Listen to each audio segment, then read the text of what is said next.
Hey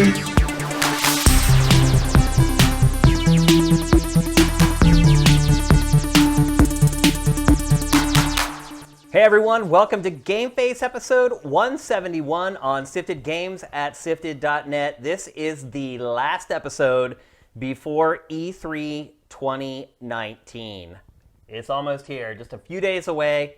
Got some big plans for E3 this year, and we're going to run through all of them for you guys here on the show. Also, by the time this episode is done, you guys are going to be primed and ready for E3. We have 3 or 4 publisher previews. 2 of them are the big ones. One's Microsoft, one's Nintendo.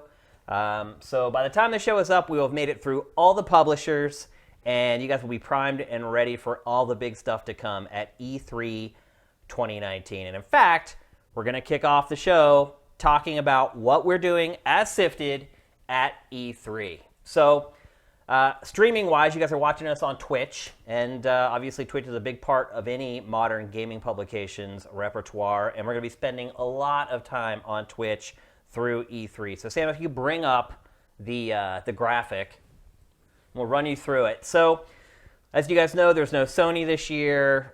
Nintendo's doing another Direct. So that has kind of chopped down the amount of live press conferences that we're doing this year. So most of our streaming is taking place on Sunday, June 9th and Monday, June 10th. Everything kicks off on Sunday at 3:30 p.m. Eastern, 12:30 p.m. Pacific. We're going to be doing an Xbox media briefing pre-show. But also what we'll be doing on that day is giving our analysis of the EA events from the day before. So EA is not doing a press conference. It is doing a stream all day Saturday. And they're going to show off Jedi Fallen Order and a bunch of other stuff. So Matt and I will be addressing that. We're not going to sit and watch their stream all day and do live commentary for a 10-hour stream, but we will be wrapping up what was shown on EA's stream right at the beginning of the stream on Sunday. So we have half an hour to go over EA and get you primed for Microsoft, and then Microsoft's press conference kicks off. We're going to sit here and watch it live with you guys. Matt and I will be providing live commentary over top of the stream. It's going to be a good time. We've done it the last couple years. It's been a lot of fun sharing the press conferences with you guys. So we're going to be doing that for all of them. And then following the end of the press conference, we'll have 15 minutes to a half an hour to provide our analysis of the Microsoft press conference. And then there's a bit of a layoff because, let's see, 5:30. Yeah, we'll have about an hour and a half between streams at that point, and we'll be coming back for... You mean layover. What do you say? Hopefully you're not going to lay Sam off. Yeah. Between shows, we did that before. That's bad. Yep. And then at 8 p.m. Eastern, 5 p.m. Pacific, that's when Bethesda's pre-show will start. At 8:30 p.m., the press conference actually happens. We'll be doing a live hangout for that, and then analysis after that. Then we go to Monday. Monday, we've got Ubisoft starting at 3:30. And again, it's the same process. We do a pre-show. We do the hangout with you for the live press conference. And then we do our analysis. So we have Ubisoft at 3:30 and then Square Enix at 5:30. And there's really no break on Monday at all. We're probably going to have a stream that's going to be live for like 5 or 6 hours straight. Maybe not that long. Probably closer to like 4 hours, something like that. But everything just kind of runs in congruency with each other on Monday. So we're going to be hanging with you guys for many hours on Monday afternoon into early evening. And then Tuesday is Nintendo. We're still working on that. I'm trying to get something figured out so Vincent and I can do something. At the very least, I think Vincent and I will probably record at least some commentary on the Nintendo Direct that is aired that day, and we'll try to get that analysis up for you right away. We're still working on that. It's still fluid, so stay tuned on that. Let's see. Let's talk about E3 in general from Sifted. First of all, I guess a warning to any of you guys who are thinking about buying a shirt in the next couple days. We're going to be doing an E3 2019 flash sale on our latest t-shirt designs. And that will kick off literally as soon as we start our stream on Sunday. And then that sale will run for the whole week of E3 and will shut down on Sunday afternoon after E3. So keep that in mind. The shirts are going to be $15, down from $25. And it's only going to be for that week. So when that week is up, they're going right back to $25 again. So if you've been waiting for a sale on our latest round of t-shirts, folks, this is it. Another thing I should add is All sizes and colors are back in stock because when we first got the t-shirts done, we set aside a bunch of them just for Patreon folks who hit the t-shirt tier on our Patreon. And we set aside way more than we needed to. So we've taken most of that stock and put it back into the general stock for you guys to buy. So our orange shirts, you can get those in every color or in every size during the flash sale. So don't buy any shirts over the next few days because they're going to drop down to $15 beginning at the beginning of E3, and that sale will run all through the week. And then again, they go right back to $25 after that. So if you've been waiting to buy a shirt, this is the time, and I would appreciate it very much. We got a lot of stock to get rid of still. So keep that in mind as the week comes up. And then as we get into our general E3 coverage, one thing we did last year that people seem to love is I did an E3 diary for every day of the show. So I would go to the show, I would come back, I would kind of unwind, unload, or download my stuff to you guys as far as what I experienced that day at the show. We're going to be doing those all 3 days. There's also going to be a poll posted in our forums in the next couple days where you guys are going to be able to pick what games you want me to check out on the show floor. We're going to call it our E3 hit list. And our 20 most anticipated games countdown is going to also coming up here in the next couple days. We're basically just going to take those 20 games and let you guys vote on them as far as which games you want us to kind of seek out and get more information on the show floor. We're going to be recording an episode of Pactor Factor from the show floor. We're going to record an episode of Ask Shane Anything from the show floor. So we're going to be calling for questions for that on both Sifted and on our Patreon the week of the show. We want to wait until all this stuff happens so you guys have better questions to ask us. We're going to be doing Man on the Street stuff from E3 again this year. But whereas last year the angle was it worth it to come to E3? The angle this year is E3 viable going forward? So we're going to talk to people, get their experience. We're going to do those interviews on the last day of E3. That guy. You probably know everybody in this shot. The one guy who just walked by on the left side is like I've only known him for like a year and a half. He's one of my recent acquisitions. Yep. So that's the stuff we're going to be doing on the show floor of E3. And then, as usual, our Best of E3 awards, they will be going down on Saturday afternoon at 1 p.m. Pacific, 4 p.m. Eastern. All of this stuff, by the way, is in an article on Sifted right now, and it's pinned at the top of all of your Sifts. What happened to that Ninjala thing? Yeah, I don't know. I bet it'll be there again. Probably. So anyway, that article, if this is a lot to remember with me just saying it, the article is up on Sifted right now. You guys can go and get the schedule. Obviously, we are Sifted. A big part of E3 for us is curating all the stories.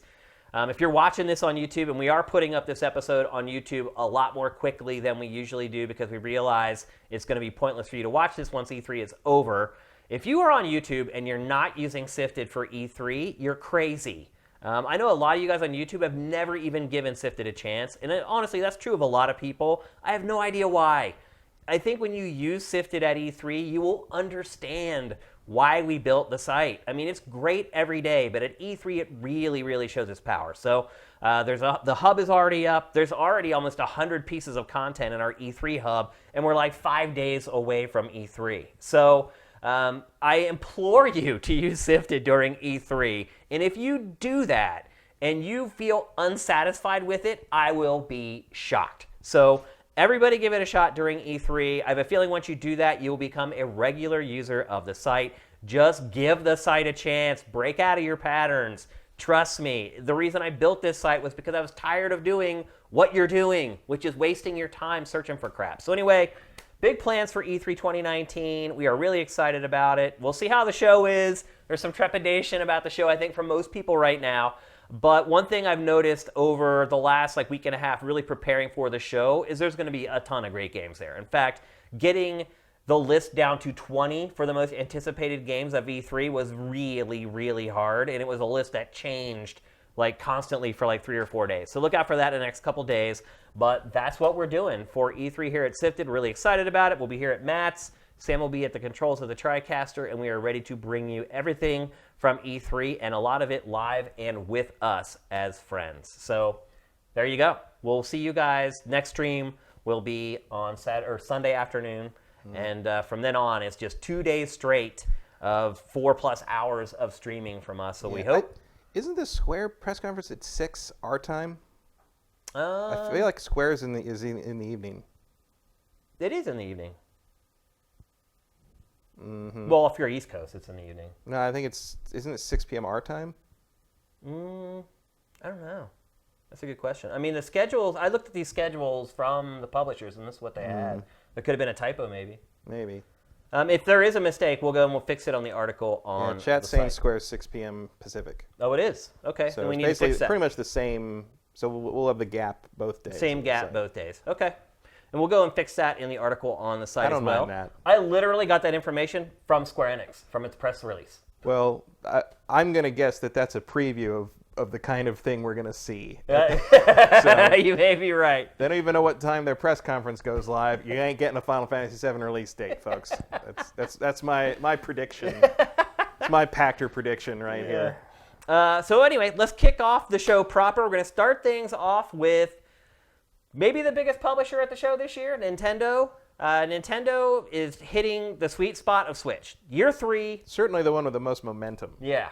I mean, year 3 of any platform generally is usually that platform's best year. I don't know if that's going to be the case for Switch. You can make that decision after we run through all its E3 stuff. But usually the third year is when it hits its stride. All the developers are good at working on the hardware. Most platforms don't have the first year Switch. Yeah. I mean, when you have Mario and Zelda, put a Mario and a Zelda game out in your first year, you're basically playing catch up for the rest of the year. It's hard to beat, absolutely. So let's start running down through some of the stuff that Nintendo has on tap. Obviously, there's probably going to be a couple surprises here and there. At least we hope so. The thing that was announced today, or at least a rumor, is that there are going to be 21 new games for Switch at E3. Yeah, that comes from the pre-order. Was it the pre-order slots that were put up on GameStop? Yeah. So that could be anything from Zelda Breath of the Wild 2 to port a 4-year-old game you've played 14 times. I mean, let's be honest. On a given day, there are probably 4 indie games announced for Switch. Yeah, but at least in this case, we're talking about presumably physical retail releases. Because if they would sell them at GameStop, then they'd have to be, they're probably not all indie games. So, but they could be ports of old games, and that's probably what most of them are. Still encouraging, If you believe the rumors, one of them is The Witcher 3. Yeah, so, which is a big deal. Sorta. Well, for Nintendo people who have never had anything but a Nintendo console, it's a gigantic deal. I guess, but wow. I can't believe there are still people like that, but there are. And there's a lot of them. Well, probably 5 or 6 million of them. Well, the worst part of it, aside from how scaled back that's going to have to be to work on the Switch, is they're going to charge $60 for it. Oh yeah, of course. Gouging. Are you kidding me? I kind of have a ethical quandary about the way they gouge the Switch owners on the prices of the ancient ports. Yeah. I feel like you should at least kind of go 40. You'd think, but. I mean, I hate to say it, but a lot of Nintendo fans are suckers, and they'll take whatever. They'll pay it, so I guess it doesn't matter. But I think we figured out how many people only buy Nintendo consoles, and it's like 5 million. I mean, basically, most of the sales of the Wii U are people who only buy Nintendo platforms, and boy, that must have been a real tough 3 years. But yeah, I think there's a market for it for sure for Witcher 3. I mean, if you can get it to work on that, sure. I mean,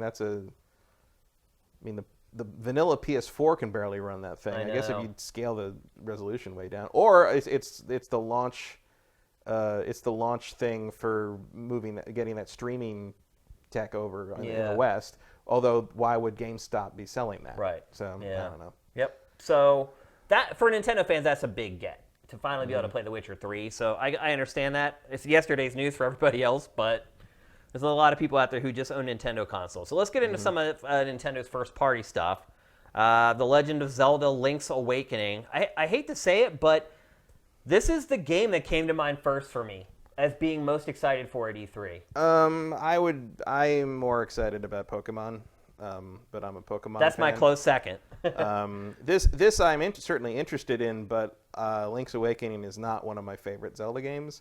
Which is apparently heresy. I didn't know that. I really like it. It's probably my second favorite 2D Zelda. One of my clearest memories of getting on Usenet back in the day was being shocked at how beloved this game was. Yeah, I love it.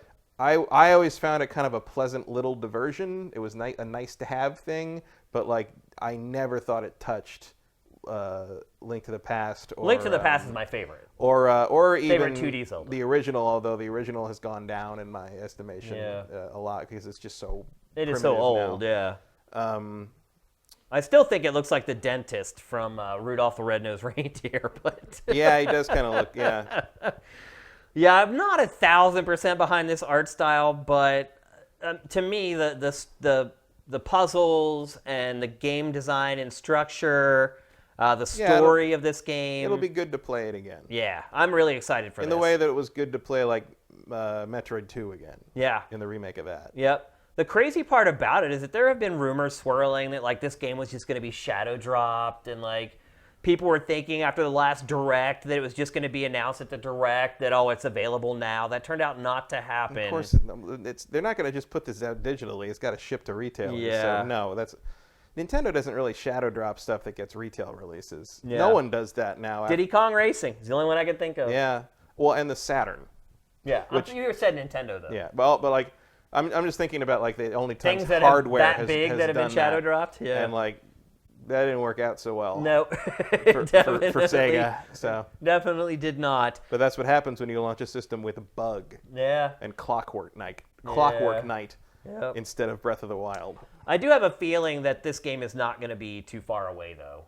No, I wouldn't be surprised if this was like their late summer entry. Yeah, I wouldn't be surprised if they say like it's coming out in 6 weeks or 2 months. Yeah, because Pokemon is anchoring the holiday season, Yep. and I figure Animal Crossing's in there somewhere too. Because Animal Crossing, as much as people don't really always realize it, because I saw Pactor's predictions where he's talking about how like he thinks there's going to be a Mario Kart. Yeah. Because it's the only one of the big ones that hasn't been, and it's like I recognize that Mario Kart is big because of how it sells, but Animal Crossing is one of their top 5 now. So we'll get to Animal Crossing. So I think that's your anchor. That's your other anchor with Pokemon in the fall. So yeah, I think Link's Awakening could come out earlier than we think, and they would be fine because they do need something in that summer quarter. Maybe September for Link's Awakening, October for Animal Crossing, November for Pokemon. I wouldn't be super shocked to see Link as kind of a late August, like kind of kick off the holiday season thing. Not a bad call. Especially now that Shenmue 3 is not there. Can't say I'm surprised. That game's going to get buried if they keep it in November. I mean, that game might get buried anyway. Well, yeah, but like they gotta it might get buried by critics. They gotta push that to spring. Like I'd agree with that. Then again, Jason Schreier says spring is crazier than the rest of this year. So yeah. Maybe it's just doomed. It just might be. I mean, look, no matter what, there's going to be a big audience that buys it. Yeah. Yeah. I mean, most of us have already paid for it. Right. So. Yeah, that's a good point. They've already made their money. Next up, Luigi's Mansion 3. I think I'm way more excited for this than pretty much everybody else. Not 100% sure why, because I reviewed the original for GameSpot and did not give it a really big score and caught a lot of hell for it from people who had never played it, because that's how the internet works. But I still really liked it, and I liked the concept. I just felt like I couldn't recommend for people to pay for it at full price because it lasted like 5 hours. It wasn't very long, and that's a concern with this one too. But I hope that Nintendo learned its lesson with the first one, and this one's going to be a little bit beefier than the first game. But did they ever put out the remake of this, the first one? No, They put out Dark Moon on 3DS, and there was an arcade version of Luigi's Mansion that was released in Japan. But didn't they announce like a remake? I don't think so. I thought they announced Maybe like a remaster for 3DS or something. something. No, I thought it was a Switch remaster of the first game. I don't know. Maybe I made that up. I don't know. Maybe it'll be a secret bonus on Luigi's Mansion 3. But that'll solve the length problem. Yeah, absolutely. I'm a big fan of the first Luigi's Mansion. I played most of Dark Moon, but not the whole thing, so I can't really pass too much judgment on it. But it was also good, and it was not made by the same team that made the original. So hopefully Luigi's Mansion 3 can turn out pretty good. I mean, this game's supposed to come out this year. That release schedule's starting to get real crowded right about now, but that's a good problem to have if you're Nintendo or if you're a Switch owner. Next up, Pokemon Sword and Shield. They've pretty much blown that. I'm surprised how much they've blown this game out. When it was unveiled, they put out this huge trailer you're seeing right now. They just did a big press conference with Game Freak and the Pokemon Company. Well, that seems to be the new tradition, judging by last year. I think it sounds like Pokemon Company is just going to do an early kind of direct before, because they want to be kind of seen as separate to some degree. Yeah. I'm definitely not as excited for this as you are. I think a part of it is because I just played Let's Go for a really, really long time, just like 4 or 5 months ago. And I'm excited because it's not going to have the things in Let's Go that annoyed me. Yeah. Because it's just a straight Pokemon game. It is.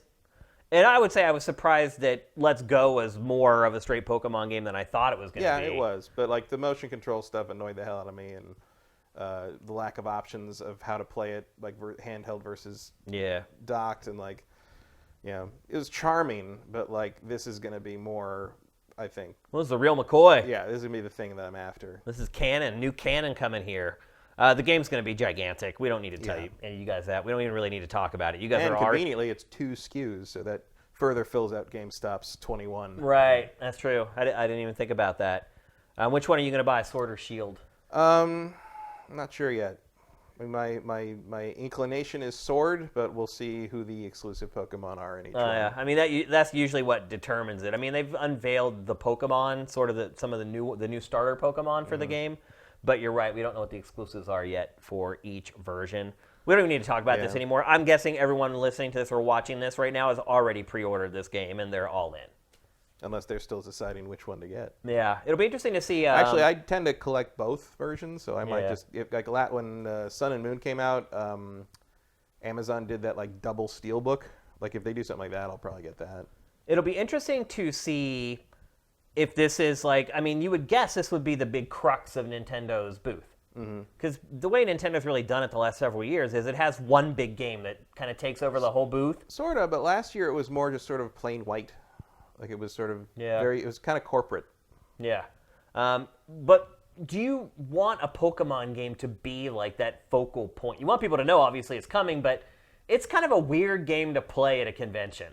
Yeah, not a lot of action. Wouldn't really demo well. Yeah, it's kind of a weird. I mean, you could just use it as sort of the decorative theme. Yeah. Alternately, you could just double down on Detective Pikachu. Yeah. But that feels like not a thing you'd want to do because it doesn't get you anything in the game space. Right. Although they are apparently going to do a sequel to the game. I mean, look, they could take their pick. They have so many big first-party games at this show. There could be other games that take over the booth. My guess is there's going to be like sections. There'll be a Pokemon section. There'll be a Mario Maker 2 section because they had a similar thing for the first one. Yeah, I mean, that might be the big part of the booth, the big theme. I mean, there's a lot of stuff you can do with the Mario Maker theme that just sort of naturally grafts onto a booth. Expo booth. Yep. Yeah. Next up, Animal Crossing. We discussed that a little bit earlier. You're absolutely right. That would also be a thing you could do. Like the whole booth could just be like a village.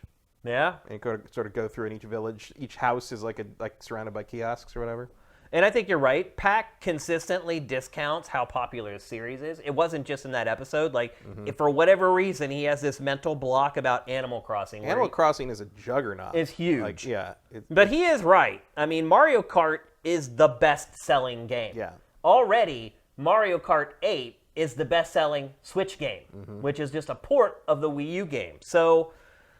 but also the argument on there kind of also could run the other way, and like, why put out another one when the current one's still selling pretty well? Right. Yeah. I mean, I think it's too early. I think he's wrong. I mean, right now, I don't think, especially when you're going to introduce, you're presumably going to introduce the new Switch model, maybe another one next year.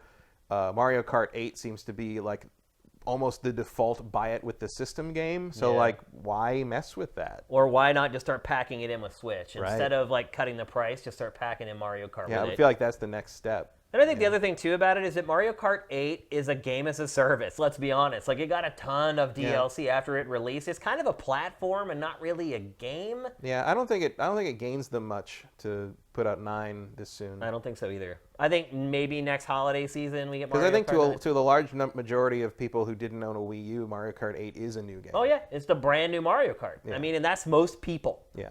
I mean, the Switch has destroyed the Wii U. So certainly most of those sales are from people who did not play it before. Absolutely. And there are a lot of people who did not play it before. So I am skeptical about Mario Kart. I am absolutely skeptical. And, I'd say there's a 5% chance at best that a new Mario Kart is announced. In part because I think, I just don't think you need it, both in terms of that and because you've got Animal Crossing for the big numbers. Yep, absolutely. You have Pokemon Sword and Shield. Yeah, Pokemon, and also like I assume we're going to see Smash Brothers come back into the top 10 at some point during the holiday season. Yeah, maybe they drop the price by $10 or whatever. They don't even have to really. As people buy Switches, they're going to buy Smash. It's just kind of 1-to-1. But like I said, while a lot of the lineup is not super exciting to me, they have momentum like nobody else. Oh, Nintendo is going to have a gigantic last 2 quarters of this year. Gigantic. As far as Animal Crossing is concerned, though, what are you looking for in a new Animal Crossing? Because I feel like absolutely nothing. I'm not going to play that game. I did that already. Okay, I play them. I play. I don't play. I think the last one I played was New Leaf, and like there's just a point I hit because those games eventually just like make me irritated that I spend so much time playing them. I feel bad about it. Yeah, and at a certain point I'm like, you know what? I don't think I need to do this to myself again. Yeah. Like, and so I'm just going to skip it. Like unless something happens with the next one where like literally everyone I know is playing it and it's got some crazy networking features that like make it interesting and worthwhile. Like I'm probably just I don't need to owe that damn raccoon any more money. Like I play every one, and this is one series where for me, and usually Pokemon's this way too, is that they come out, they're spread out so far, their releases, that I play the crap out of it, and then I don't have to worry about it for another like 5 or 6 years. Yeah. Although I do. And you're right. I feel bad. Like after I finally stop playing one of these games, I feel guilty. I'm like, what? I just wasted. And for what? For what? No, you're right. Like I always feel that way. And then yet when another one comes out, there I am booting it up, and like next thing I know, I'm hooked on it all over again. So to maybe rephrase the question, what would an Animal Crossing need to get you to try it again? My niece would have to talk me into it. Oh, really? Basically. Like, there is nothing that you could do in the game that would make me want to play it again. It would have to be a social phenomenon. Gotcha. It would have to be something like... Which would probably mean there's I'd have some to be feature in peer it. pressured. Yeah. Well, in the case of my niece, it would just mean because it's a new Animal Crossing game. Like That's all it takes. She's young. She has nothing but time, and she's not sick of any of this yet. So so that might be if she wants if she wants me to play so I can like get stuff and help trade stuff with her and all that kind of thing, I could do that. But like, yeah, you're gonna have to be related to me by blood to get this game in my system here. Yeah, I think for most people that will not be the case. I think I am a vanishingly small minority in that regard. I think this game is going to be gigantic. Yeah. I mean, it's not going to be like Smash Brothers gigantic, but it's going to sell 10+ million. Oh, by the way, this is not footage of the Switch version of Animal Crossing. No, this is the Wii game. I'm sure most people have figured this out, but what I've learned is that on YouTube, not everybody does figure stuff out. So this is not the Switch version. This is the Switch version of The Witcher 3. Yeah. Let's see. Next, Super Mario Maker 2. We've talked about that already today. We've talked about it the last couple episodes. We don't really need to talk about it again. But gonna be there. Probably gonna be blocks laying around in the booth. Yeah, they'll be. Yeah, because this game does demo really well. It does. Yeah. I wouldn't even be surprised if the whole booth is built to make it look like it was built in Super Mario Maker 2. And I would also expect that this will be the game in their booth that will be easiest to play. Yeah. Like, I think this will have the most demo kiosks. Probably. I don't know. I think they love pushing this thing. They do. You're right. I mean, their whole booth the one year was themed around Super Mario Maker, so for good reason it turned out because that did just fine. I mean, even it for a sold Wii game. 2 million or 3 for a million. Wii game. It did pretty well. For Wii U, that's pretty good. Yeah. Wii U game, yeah. Okay, now we're starting to get into some of the more obscure, maybe sketchy stuff that may or may not be there. Next up, Bayonetta 3. So that game appears to be in some sort of development hell. It was just pushed back. Platinum saying it wasn't happy with what was happening with it so far. It's Bayonetta. I know. Just make a bunch of new levels and call it a day. Yeah, I mean they already made Bayonetta 2 for Nintendo specifically. I'm shocked that they're having problems developing this game, but it was announced last year at E3. Is that right? Was that when it was first announced? I think it is. Maybe. Yeah, I think so. Was it? Yeah, I think so. I think so. I can't remember. Yeah, I can't either. But it was announced not that long ago, so it's not like it's been a game that was like announced before the Switch came out, and we've been waiting all this time for it. Like, it's a relatively recent announcement. So a delay isn't that big of a deal, provided it doesn't stretch past next year. Do you think we'll see anything new from that? A trailer, maybe? Probably not. I mean, the trailer we just showed is all they've put out for it so far. Right. So I think we'll see something. I think they're running dormant. I think they got nothing right now. I would be surprised if we don't get a trailer. I wouldn't. Not after what they just said. I don't think we're going to see it played on the Treehouse streams or anything, but... No, but I think we won't hear anything about Bayonetta. Wow. I think something's wrong. I can't imagine what it would be. Yeah, I can't either. Because it's like the same game Platinum's made like 14 times. Maybe that's what the problem is. They don't want to make the same game again. And I get it because... And Nintendo often demands you not make the same game again, too. So it could just be... They're looking for a way to make it fresh. And I'll say this. By the end of Bayonetta 2, I was pretty much done with Bayonetta. True. Like, that camp stuff works for a while, but... Yeah, it's a little embarrassing to play in front of people. It is, yeah. And maybe that's what they're working on. Maybe. We'll see.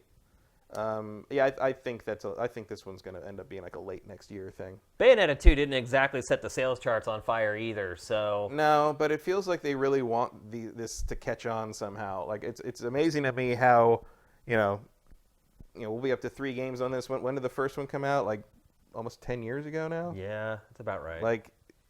They're going to make fetch happen if it kills them on this game, and I don't blame them because it's got some verve and it's interesting. There's not much else like it unless you're talking about like Devil May Cry 5. Yeah. Certainly, there's nothing else like it on the Switch. Nope. So it fills a gap, which is a good idea. I don't know. Like, we'll see. Next or up, we won't see. Next up, Town. That's the RPG from Game Freak, the creators of Pokemon. The Pokemon guys. Who I still believe this game was kind of a prototype for what they wanted to do with the world in Sword and Shield. Yeah, it looks like it. Yeah. I mean, honestly, it looks like Pokemon without having to pay for the license. Yeah. Well, they own it, so I don't think... Yeah. They don't have to pay for that. That's not a license. I guess you're right. They do own it. Well, Pokemon Company owns it. Yeah, but that's a Game Freak. Like, that's them. Are they? Is that the same company? It's the same company, yeah. Really? I wasn't aware of that. They changed the name a while ago, if I remember right. Interesting. I thought they were separate entities for some reason. They might be separate, like, business entities, but they are the same thing, as I understand it. So they wouldn't have to pay the other one to license it? Game Freak created Pokemon. They don't have to pay to use it. Yeah. Well, then maybe they're just trying to leverage their name to start another IP. I mean, diversifying wouldn't be a terrible idea. Yeah, for sure. And I still feel like this game looks like a tech demo to me that just sort of happened to have something to it that was like, hey, this is fun enough to put out as a game. Because a lot of Nintendo games have started that way. Yeah, it's true. Let's get to games before we get to hardware, actually. Mm-hmm. Metroid Prime 4. Reverted back to retro. Yeah. Like 5 months ago. Any chance? What's your percentage chance of us seeing anything from Metroid Prime 4? I think that's in the 5% range, yeah. too. I mean, it wouldn't be a bad idea to show something just to kind of reassure people, so I wouldn't rule it out completely, but considering the timing, it feels like they're probably not far enough along with anything to really do anything more than maybe show a new logo. I don't think there's any way they're showing anything. Retro's only been working. Look, they completely restarted the project 5 months ago. Like maybe the proof of concept stuff that Retro made. Yeah, the other option is that like Retro already sort of had been working on it quietly, being like, ready to go. Like well, they built a proof of concept for Nintendo to prove to Nintendo that it should give it back. Give it to me, give it to us. So like, it's not impossible, and it would be maybe higher than 5. Let's give it 8% chance. Yeah, in terms of like reassuring the fan base, it would be wise to show something. Yeah, but I don't know. We're already looking at a pretty packed lineup. They can get away with not showing that because it's not this year and it's not something they really need to worry about yet. Yeah. And chances are they can reassure us next E3 Direct. Yep. Frankly, because it's clearly not coming out before then. Yep. And then lastly, as far as software is concerned, Daemon Cross Machina. Yeah. Why isn't that game out? Where'd that game go? They put a demo out like 8 months ago. Well, to be fair, the demo was a framey disaster. It was a piece of crap. I liked what it was because I like mech kind of Armored Core style stuff. I enjoyed it, but the performance was not acceptable. Yeah, I didn't like the demo at all. Actually, so my guess would be that they are trying. I do like robots, but I just thought the game was just poor. I think they're trying to make this thing run better. That's possible. Because it wasn't supposed to be out in the spring or something. Yeah, I mean it's been floating around for a couple years now. Yeah, I liked it conceptually. I thought it'd be nice if it was running on better hardware. Yeah. Hell, maybe they're pushing it back until someday it will be. Yeah, maybe they're pushing it back until the Switch Pro or whatever shows up next year. Yeah, or maybe they're taking the time to make it good.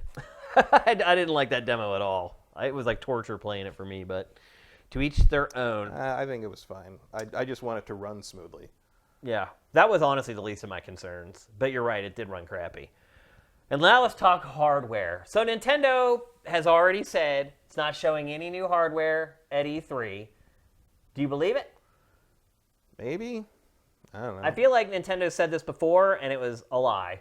I don't remember what the last like revision of things were. Yeah. I guess the 2DS Yeah. revamp. Yeah, I guess it would be that weird like play tablet version. Well, I meant the second 2DS, which is more like the clamshell thing. Right. Yeah. Which I don't know. Maybe not. Pachter still thinks that, and I even, when we were recording that episode, I even told him, I said, Nintendo already said that they're not, and he's like, I don't care. He's like, they're going to show the cheaper handheld-only version of it. So he's convinced. I'm not. Does Nintendo lie about stuff like that early? I feel like it has in the past. I don't know where that's coming from. I can't give you a specific, but I feel like I have been lied to by Nintendo before. No, I think they're so comfortable showing like major things through their independent directs that it wouldn't surprise me if they just showed it like later in the summer or something. Because they have announced hardware on directs several times. Yeah, like handheld revisions. Yeah, and it might even be better to announce like what is effectively a minor hardware revision at a time that is where everything's focused on your direct and not like at everyone in the industry. So they might not find it's a big enough thing to warrant putting in this. Which I kind of see their point on that if that's what they're thinking. Well, this segues nicely into what we're going to discuss next, which is the 3DS. Is it over? Oh yeah. Persona Q2 came out today. Mm-hmm. And that's really the last high-profile 3DS game. Yeah, I think they've more or less said that. Like it's done. That's it. They're a one-system company now. So if that's the case, then I don't know. The timing is perfect to show the handheld-only version of Switch. Well, I mean, it's not like there's a hard out for the 3DS like next week. Like they can show the new Switch whenever they want. So it's not. The ball's in their court in every imaginable respect. They can do whatever the hell they want. Pretty much. That's why the lower third says cruise control. Yeah. I mean, they have just got it on autopilot right now. They can just print money. Yeah. That's pretty much where they're at, which is great. It's good to see, as someone who's followed this company for decades and decades, it's good to see Nintendo in the spot it's in right now. So you don't expect any announcements for the 3DS at E3? I wouldn't. I would be surprised. I'm kind of surprised they didn't announce Super Mario Maker 2 for the 3DS, to be honest. I mean, the first one was on 3DS. Yeah, who knows what they're doing with this thing, whether it could run smoothly. It's possible. Whether you can hold all those tile sets. And I don't know. It may. I mean, it's real old hardware at this point. Yeah. Oh, yeah. At this point, it's been real old hardware for like 3 years now. Again, it's admirable what Nintendo did in a time period where nobody could be successful with handhelds. What it did with the 3DS is yet another commendable achievement. Well, and also part of the reason no one can be successful with handhelds is because Nintendo has owned that market with an iron fist for 25 years or more.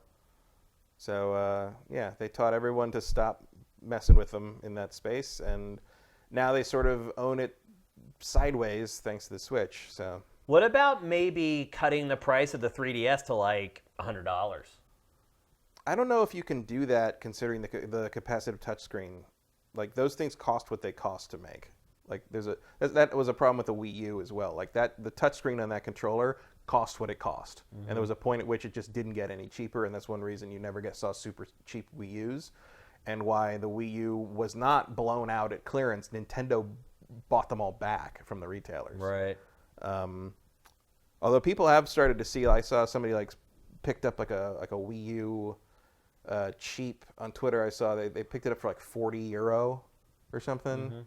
It was a brand new one. Wow. At like some like kind of big box, like not big box, but like kind of a Costco-ish place. Yeah. Which is a great. I mean, I think if you like the Wii U and you don't believe that some of the key games on it are ever coming to Switch, like Xenoblade Chronicles X or Tokyo Mirage Sessions or things like that, maybe Skyward Sword because of the motion control, you might consider getting a spare Wii U because that gamepad, if it breaks at some point in the future, is going to be hard to replace. Yeah, they're probably not fixing it. So you don't think that they can sell a 3DS for $100 at this point? I don't know. I don't know about the manufacturing costs or if they even want to waste time doing. I mean, that would be something like blowing out the remaining stock, and that's not really what Nintendo does most of the time. So that'd be up to the retailers probably. What if they made a new version that didn't have a touchscreen? Well, then way too much stuff wouldn't work on it. Yeah, I mean, it seems like they've gotten away from that a good bit over the last couple of years, though. Yeah, you have to redesign the OS. That wouldn't make any sense. Well, I mean, you can always use the D-pad and buttons to navigate. Yeah, but you still have to redesign it to deal with that. There's some stuff on the 3DS OS that you can only do with a touchscreen. Yeah. It just seems weird for them to just let it die. There's so many other things they can do to squeeze more money out of it. Well, the Switch covers both of those things, and it seems like they'd rather put all their eggs in that basket and have a packed release schedule for the one system, which, frankly, I can't blame them for. It's just weird to think that it's the end of the road because there's still so much opportunity to generate revenue from it. Like, it's not Nintendo's style, really, to just bail. I don't know if there is. Like, it kind of did its thing. It ran its course. People don't talk about it anymore. Part of that's because it doesn't have a lot coming out. Yeah. But, like, their big success right now is the Switch, and it's doing better than the 3DS did. So, focus on that. Like, is it doing better than the 3DS? I think so. The 3DS was fine, but it certainly wasn't a success on the level of its predecessor. Oh, no. The 3DS did terrible compared to the DS and the GBA, but you got to realize those platforms are like record-setting platforms. Right. But I think 3DS still did very well. Unless I am very much mistaken, the Switch is selling at a much better clip than the 3DS was at the same time in its life. Yeah, I mean, I would believe that, absolutely. So, the 3DS did its job. Like, it's time to let the old soldier retire. This is another case where I wish we had taps on the TriCaster to play for the 3DS. I still have my launch. It's not launch 3DS because I've transferred it. But I still have my ambassador games. Me too. From where they gave you a bunch of games for buying it at launch as an apology. Yeah. I have that little ribbon on my home screen too that they gave you. I mean, having Metroid Fusion isn't a bad apology. Yeah. But, 3DS was great. They did I thought Nintendo did a great job with it. So. Bon voyage, 3DS. Are we not going to talk about Fire Emblem? Yeah, I mean, That's got to be in there, right? Because that's a summer release. Yeah, that's coming up in like a month or two, I think. July or August. It's coming up soon. So there's a new Fire Emblem coming. Nintendo has a really good E3 this year. They got a packed schedule for once. Yeah, so. I mean it's like a big game. Like it seems like there's going to be a big game release every month for the next year. I mean nothing is like crazy as Mario and Zelda all at once, but like it's more of the at the very least you'll be able to find one or two things you like, no matter who you are. I would think. Yeah. Like I don't care about Animal Crossing, but I want Fire Emblem and I want Pokemon. I haven't seen a Nintendo release schedule like this since. What? Yeah. Jeez, like. Well, the SNES. Well, and part of that is because they've pulled stuff off the 3DS. I mean, that Pokemon game should be a 3DS game if they were still going for the 3DS, but they've consolidated, and I think that's wise. It is wise, yeah. So there you go. Especially going forward, you got to keep that momentum when the other two guys launch their new systems. Yeah. You're going to be leaning entirely on your software library, which luckily for Nintendo is their strength. Yep. And I think you're just going to see that continue moving on for the next 18 months, frankly. Yep. So there it is. That is the Nintendo preview for E3 2019. It is undoubtedly going to have a big show. Do you think they'll surprise us with anything? First-party game that we don't know about? I don't know. I mean, there's been persistent talk of like an Odyssey 2 surprise announcement. Which I think or a new Zelda. Zelda. I mean, it's about time maybe for like a Zelda sort of Majora's Mask style, like reuse the assets from Breath of the Wild to make a new game sort of thing. But it's also like the turnaround on an Odyssey 2 for like this year or early next year would kind of fit how fast they made Galaxy 2. Yeah, it's true. And Galaxy 2 was basically made up of levels they cut from Galaxy 1, and you have to assume that there's probably a similar thing happening with Odyssey 2. They could do it. It could happen. It's possible. I'm not going to say it's likely. I think it's more likely that we see something for Zelda, though. Maybe. I think you got Link's Awakening, and they can run silent on that. I mean, Mario Maker 2 isn't quite the same thing. If we're going to see if we're going to get surprised by a Mario or a Zelda, I would guess it would be Mario. I would guess it would be Odyssey 2. I think Odyssey 2 is a simpler beast. I agree. I think it's easier to make, but you also had an extra year's time, mostly, for the Zelda team. You had an extra 6 months, and then they had to make DLC. Odyssey has had no DLC. Note that. It was like 8 months. From March to December. Was it December? I think so. That was like October. I thought Odyssey was December. No. Oh, okay. No, it was like 6 and then the Zelda team made DLC. Well, Odyssey has had no DLC, which I think is weird. It is weird. The other thing that makes me believe that is Enuma has like basically said, yeah, we're like chugging on Zelda. Oh, I'm and sure. we haven't heard anything about Mario, the 3D Mario. So. But that team does, because the 3D Mario team doesn't really have a figurehead the way Zelda does, Right. it does run more silently than Oh, yeah. Zelda does. So that might be part of it too. Yeah, if I had to bet on one, I would say like, oh, Odyssey 2 is coming, or Odyssey Extra, or whatever. You know, something, maybe not even a full-fledged sequel, but just like, here's a bunch more levels. Yeah. And that's the thing about Mario. Like, you can just snap the levels on Right. and it doesn't really matter. As opposed to Zelda, where you have to build a world. Right. And a plot and all that and stuff. dungeons. And Yeah. I mean, it's like almost like... Well, hopefully yeah, dungeons. Well, yeah. I mean, that would be the like, thing. Is like, you figured out how to make an overworld, like open overworld that feels like Zelda. Now you just got to put some dungeons Put some dungeons in there. Yeah, and I would have liked Breath of the Wild a lot more if it had traditional Zelda dungeons in it. So we'll see. But there you go. That's Nintendo's preview for E3 2019. I think no matter what, it is going to have an amazing show. Somewhere in there, it has a couple Game of the Show candidates, I have a feeling. Yeah. If only for lack of competition. Right. All right, next. Because what do you count at the show at this point? Yeah. Microsoft's not at the show. Yeah. Activision's not at the show. EA's not at the show. No, it's funky. Sony's not at the show. Yeah, it's really funky. Like, Microsoft doesn't even have a mixer booth. Yeah. It is weird when you They're start just talking about... they're just coincidentally across the street the same week. Yeah, no, you're right. It's weird to like give something best of E3 when the company technically wasn't at E3. It's weird. Yeah. But I think, I mean, just thinking aloud here, like we'll probably have to let those games in. Yeah, I mean, at this point, you're really thinking about E3 as like this particular week. Yeah, You know, it's like just if your stuff happens this week of activity. Yeah. Is we just have a name for it now. Well, it's like when we're curating, like I said, we've already been tagging stuff to E3. So much so that we already have like 80 pieces of content on our E3 page and it hasn't even started yet. You're right. It's about the time period. It's not really... not about the event anymore. Yeah, it really isn't. It's kind of weird.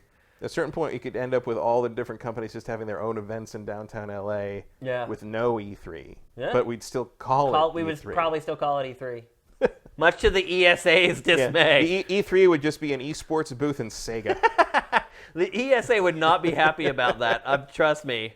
So yeah, there's the Nintendo. Let's move on. We're going to talk next about Death Stranding.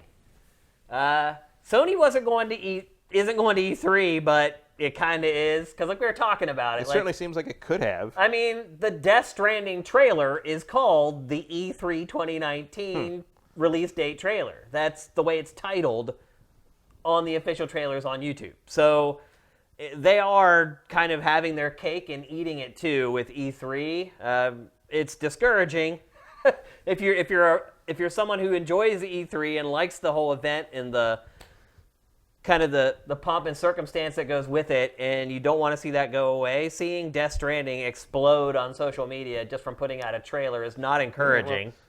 One of the big three had to be the first to take the step to see, like, hey, do we even need this? Yeah. And Sony has, with their crazy lineup of, basically their three or triple threat juggernauts. Yeah. Particularly this one, I think, because you're going to get internet interest. I mean, this is not going to sell like Last of Us 2 is going to sell. It's going to sell like probably like Detroit Become Human levels. I would say closer to Detroit Become Human levels, but it's going to sell like double what Detroit Become Human did. It's going to sell 10 million?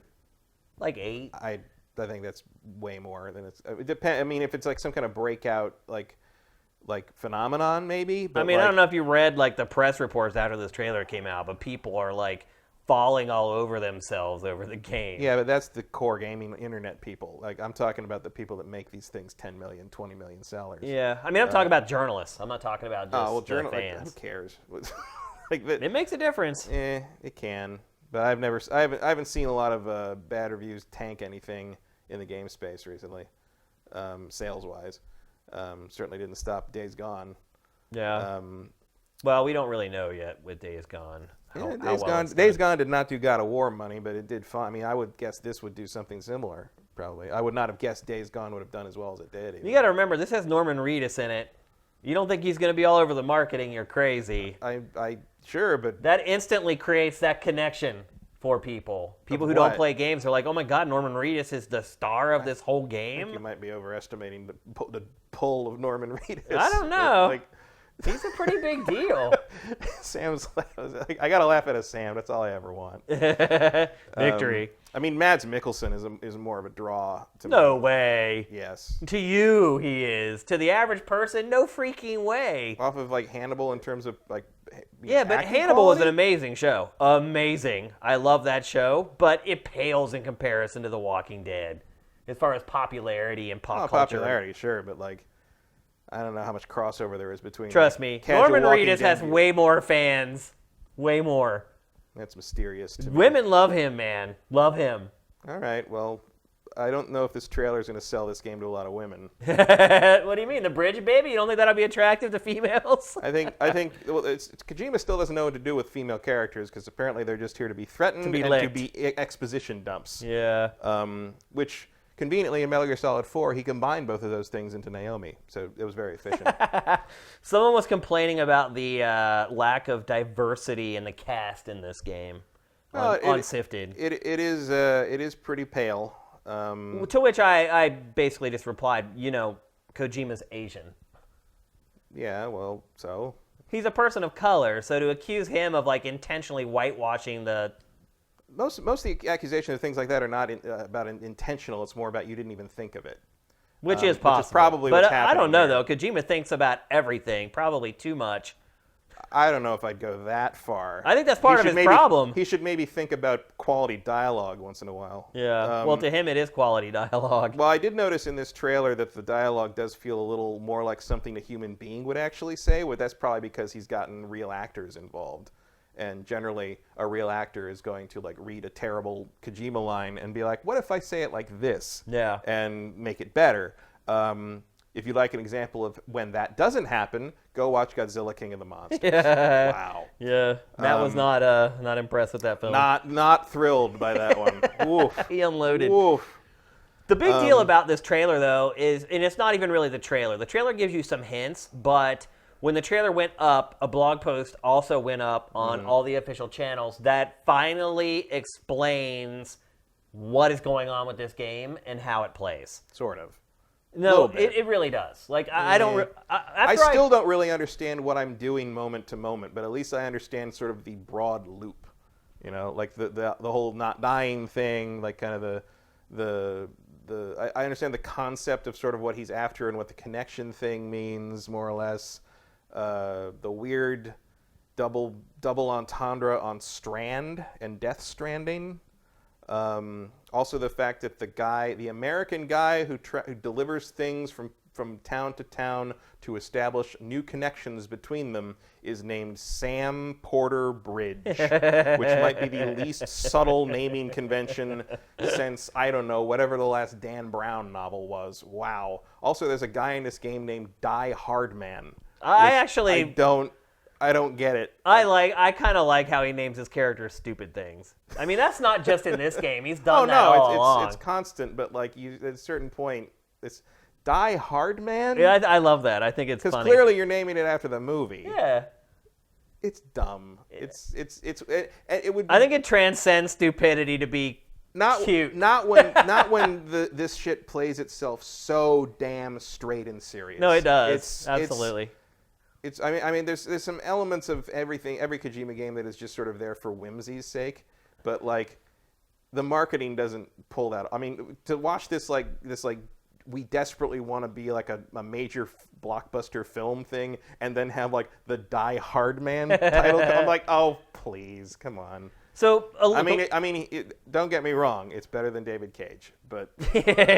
So I actually want to share some of the information that was shared on the blogs, because I feel like a lot of people only watched this trailer and didn't get the information. So basically the plot of the game, and that is one thing I think we kind of figured out from the trailers. Her name is Fragile. Yeah. Her name is Fragile. Well, think about, he's always named girl characters crazy stuff. Yeah.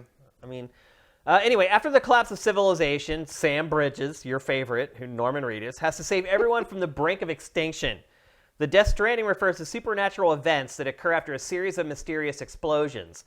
These areas of impact are plagued with otherworldly creatures that threaten to kill all life.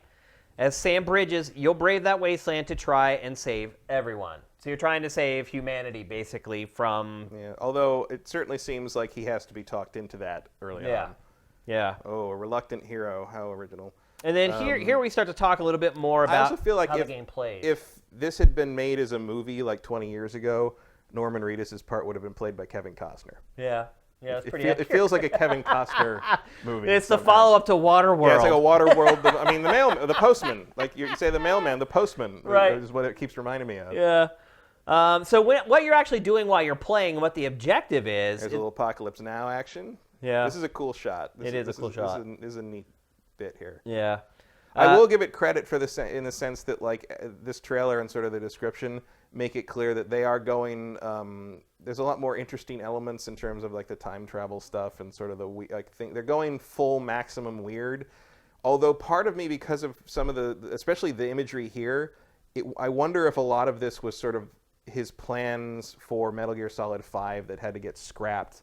Because there's such similar imagery in some of the scenes in Metal Gear Solid 5 where you're like, what the hell is that? Like, what's going on? And then they never explain it. And I feel like maybe like that got kind of aborted halfway through because Konami shut all that stuff down. It's possible. And then like he took a bunch of those ideas and turned it into this, which like, I mean, that's a very creative, it's a very creative person thing to do. Yeah. So if that's what he did, like, I applaud that because I do always like it when someone is like, I'm going to tell this story whether you like it or not. Like, I do appreciate that. As far as the gameplay is concerned and what you're doing, the gameplay loop and the minute-to-minute stuff, the objective is to protect your supplies from wild bandits and stay safe from the terrifying beach things. The beach things are those crazy creatures that live in, like, the black, inky murk or whatever. Unpassable obstacles block your path and force you to find different routes. So when you saw earlier in this trailer the ladder stuff, so you have a ladder and a rope, basically, and then stakes for the rope. And you need to use those tools to get around the environments. But the twist to it all is that there's these creatures that you can't really see, but they're still there. And so you need to stealth your way using the tools that you're given around the creatures, essentially. And then this is where, there's the ladder stuff. And this is where the connectivity stuff comes into play as well. So there's asynchronous online gameplay where you can send supplies to other players. You share a safe house with other players who are connected online. And you literally can walk in the footsteps of fellow couriers to reunite civilization. And what I think that is, there's a clip in this trailer that shows footprints on the ground, like yellow-orange footprints. I think what that is that it's kind of like, I think Dark Souls did something similar to this, where you'll be able to follow someone else's footsteps through the treacherous areas where the bad guys are that you can't see. So instead of having to use all the tools, I think somehow with the connectivity of the game, you're going to be able to use other people's paths to help you figure out what the safe path is through certain areas. That's my guess anyway. I would also think that because they keep talking about reconnecting all the cities or all the settlements, like I would guess that the more the community travels the routes, maybe like I think like if you're not just to use the footprints to find the path through the monsters, but if you continually travel the same path as other players, you strengthen that trade route for everybody. Interesting. Like that would be a thing that what he keeps talking about strands and connecting and sort of reestablishing that. Like I feel like as a player base, you're going to be encouraged to sort of like wear down, almost like wearing out a path in the in a field. Like the more you walk it, the more it becomes visible and easier and to like walk. Eventually, you kind of establish that trade route as a millions of people community. Like I could see that as being sort of part of the mingle player aspect of this. Yep. And the safe house houses your vehicles, so you have like your whole livery of vehicles back at the base. You can change clothes. Like there's one scene they showed in one of the trailers where he's walking around naked in the safe house. So that could get interesting. Death in this game is crazy. You kind of go to like a purgatory. So if you remember one of the very first trailers, remember when they were like, this is the first time we're showing gameplay, and it was just him falling through the water? That's what happens after you die. You go to that medium place. And apparently there is actual gameplay in that purgatory, but you have to be careful of whether you kill enemies or not, because they say that it says killing your foe is almost never the solution, and every death carries a consequence. So when you're in that nether region, it sounds like you have to be careful about what you're doing, and it sounds like it's actually a big part of the game instead of just some goofy mini game you play to get back to the real thing. And that's pretty much it. That's what I've gleaned out of watching this trailer. And so there's the footsteps I was talking about. Yeah. Well, that also. But this is where you died actually here. This is where that you're also getting might be like the creatures seem to walk on their hands as well. So that might just be a indication of the trail the monsters you're trying to avoid have taken. Yeah. I mean, there's a lot of stuff that we're probably not going to understand until, or maybe won't ever understand. But at least gameplay mechanics-wise, won't understand until there's a little more raw stuff out there. The ending up in World War I is interesting. Yeah, or it's Vietnam. Some of the soldiers are Vietnam. Some of them are, but those tanks are World War I. Yeah, it's really freaking weird. And you can see there's people disappearing and reappearing the whole time. So. Yeah. The exact verbiage that this is directly from Kojima and Sony was asynchronous online gameplay where you can send supplies, share safe houses, and walk in the footsteps of fellow couriers to reunite civilization. Yeah, that's the line that makes me think that walking in their footsteps is sort of a key element of keeping those connections strong. Yeah. And that probably the more we do that, the more benefits we will get communally from the different settlements. And I kind of got that idea from some of the talks he's given before as well, because he did that whole diagram thing, and he's talked about how he wants people are isolated now, and he wants people to be together instead of apart, and so people have been complaining about that since magazines came out. Yeah, that's true. I mean, it's absolutely true. You can find articles around the turn of the 20th century where people are editorials where people are complaining about how everyone just walks around reading magazines now and no one talks to each other. It's just like, wait for it, bro. How do you feel about the limited combat that they show? I mean, it looks like combat is going to be kind of a last resort thing in this game, but how do you think that looks? I mean, I thought it looked bad. I mean, Kojima always seems to want combat to be a last resort. Yeah. I mean, it looks like it's a stealth game pretty much. The shooting looks fine. The stuff where he's dodging around with the crate looked real rough. It looks so dumb. It's just absurd. It's like you got these 3 guys chasing you with cattle prods. You're carrying 500 pounds of crap, trying to run away. It's just, I don't know. It seems weird.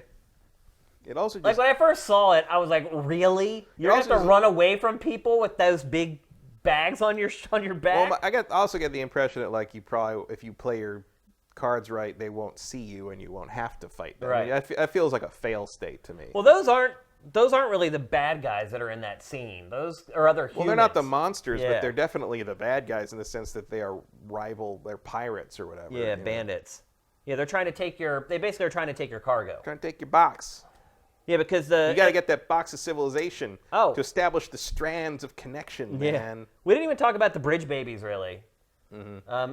The BBs. Yeah, the BBs. It's for bridge baby, and those are the babies that live in the container and are somehow hooked into the user. Apparently, there's only 2 of them in the world. And Norman Reedus has one of them. He has one, and then they show another one. The other one. It looks like Mads Mikkelsen has the other one. Yeah, exactly. And I think Mads Mikkelsen is the guy who created them. He was the architect of them, and somehow the first one he created got away. People who create things of great importance and significance in Kojima games do tend to be bad guys. Yep. Unless they're Otacon. You're right. Yeah. But even then, Otacon's father was not flawless. Exactly. Yeah. And then the big news, it's coming November 8th, 2019. Right. I mean, who would have thought that of those the big 3, this was the first one that would come out? The developer who is notorious for delaying over and over. Feels like maybe, I don't know if Sony cracked the whip or if he learned his lesson. Yeah. Or maybe a bit of both. He learned a pretty hard lesson because he talked about this game is influenced a lot by the Konami split. He said that a lot of the themes in this game are how he was feeling when everything started to fall apart with Konami. There's a little bit of his personal experiences built into this game for sure. Are you more excited or less excited for this after this information burst? I don't know if excited's the word, but I'm more interested. For most people, it seems their interest has just went over the moon. This trailer on Sifted, the most comments for anything on Sifted other than like our original content in like 2 years. There's like 60 comments on this trailer. Well, because it's confusing and weird. There's something to discuss. We've curated 5 trailers for this. None of them generated that kind of discussion. Well, I think because you finally see sort of an element of like, what is it? Yeah. Like there's some kind of structure to it. There's some, you can at least get an idea of vaguely what you're going to be doing. Even here's him wandering around with a corpse strapped to his back. Yeah, it doesn't surprise me. I mean, it's certainly going to be talked about, regardless of whether it's good, bad, or anything in between. Yeah. I'm basically the same. I've been excited for this game all along. I knew it was going to be weird. I knew it was going to be different, and it is. And I think that's what has me most excited is it's different. It's not just another rote action RPG that's either fantasy or sci-fi. It's just there's nothing like it. And it could end up becoming being a total piece of crap that I hate playing, and that has happened for me with his games before. So that's possible, but there's just nothing else on the market like it, and I think the industry needs more of this stuff because not enough publishers are willing to take risks on games like this. And I will say that if you're going to place a bet on one developer to do something like this, it is Kojima. So it's not like Sony is being extraordinarily brave in greenlighting this game, but it is being brave. And, hopefully it turns out good and they're rewarded for the risk. No matter what, I'm really excited to check it out and play it. I'm just hoping that the narrative is not insultingly stupid. That has been a catch point for me with all his games. Yeah. Like, a lot of people love him for that, but it's not good. That's the thing. It's not good. No, we are talking about someone who was like his great aspiration in terms of filmmaking has been John Carpenter. Right. While I'm not going to say John Carpenter's bad, he's of a certain quality level. Well, I'm also going to say that I just watched the most recent Halloween, and I was completely flabbergasted to go and look at the reviews for that movie and see how high they were. Which was the most recent one? Yeah, the one with Jamie Lee Curtis, like the reboot or whatever. Yeah, it's not really a reboot, though, because they get, like... It's kind of a sequel to the first one, or the first two. Kind of. Well, no, he's been in an insane asylum for, like, 20 years or whatever. Well, yeah, because they skip all... I think they skip all but Halloween 1 and 2. They kind of act like some of the other stuff didn't happen. Basically. Yeah, but they also sort of vaguely... Yeah, they do vaguely hint at a couple of It's things. bad. It is a bad movie. And, like, It's never been wise to bring Jamie Lee Curtis back in that series. They always screw it up. Like, the score on Rotten Tomatoes from critics was, like, 80. That's odd. And then the user score was still too high, but it was lower than the critic score, which I never see on there, ever, unless it's like a protest thing. It's bad. I'm glad I waited to watch it free, quote unquote, on HBO. I don't know. Like I just hope that now that he's really involving, high quality Hollywood talent. Del Toro is not great about script, so it's not like I think that's going to help all that much. But like, I've never had a problem with his concepts, but like the execution on a moment-to-moment dialogue sense and sort of character work has always been really weak. Yeah. Especially outside of like whatever the 2 or 3 main characters of something are, and there's always sort of that feeling of like, you're not making anime, like. Don't make it like anime, and it just keeps being like anime. It's hard to blame him though, because he grew up with that. But if it were us, we'd probably be doing the same thing. Sure, but it's just weird things usually there's body language. I think everyone knows what you mean when you say that. And I'm hoping that now you've got Hollywood actors in there, and they're going to sort of help smooth that over. Sort of in the same way that as higher profile talent has gotten involved in Quantic Dream games, the kind of the weird Frenchness of them has diminished. Slowly gone away. Yeah. So we'll see. But even then, you can see in some of the clips where like Kojima's talking about the game to Norman Reedus. Norman Reedus doesn't know what the hell he's saying. He's like, I just read the lines. He's as lost as the rest of us. Like he's just He's like, they hand me a script and I read it. They say what it says. Yeah. But we'll see. I mean, the one thing I can say about it is that it ain't gonna be boring. No. I mean, maybe it will be boring to play, but Right. like, you're not, at least you look at this and you're not like, well, I've seen this before. Right. You know, so. Yeah. I mean, it's increasingly rare to, especially big budget games like this. Like, it just doesn't happen. So thank you, Sony. Well, we'll see Thank if it you, happens Kojima. again. Right. But Sony kind of giving him free reign as long as he got it out in a reasonable amount of time seems to be, Actually, Sam, will you go back just a few seconds to where that like wheel opens up on the screen? There's some stuff hidden in there. Yeah, stop when it has like all the icons up. Yeah, there's some weird stuff in there. Like one of them has like a baby peeing. Yeah, like it's cool that there's like these little shots in this trailer that if you want to stop them and kind of dig in, you got to drain the BB once in a while. I guess so. You got to drain the BB. But anyway, I'm excited for this game. Just as excited as I was. I've been hyped for it all along. And we don't have to wait long. I mean, holy crap, it's like a few months away and we're going to be playing this thing. It's going to be out. So I'm pretty excited about it. Let's move on. So next, we're going to talk about Activision Blizzard as a publisher preview for E3. But as I started like really digging into it, I realized that there's only one game. Yeah, they don't really make stuff anymore. No. There's one game, and that game was just blown out this week, and it is Call of Duty Modern Warfare. I know some of you are sitting there right now, you're like, wait a minute, am I in a time warp watching Invisible Walls from like 2008? No, the new Call of Duty is called Call of Duty Modern Warfare.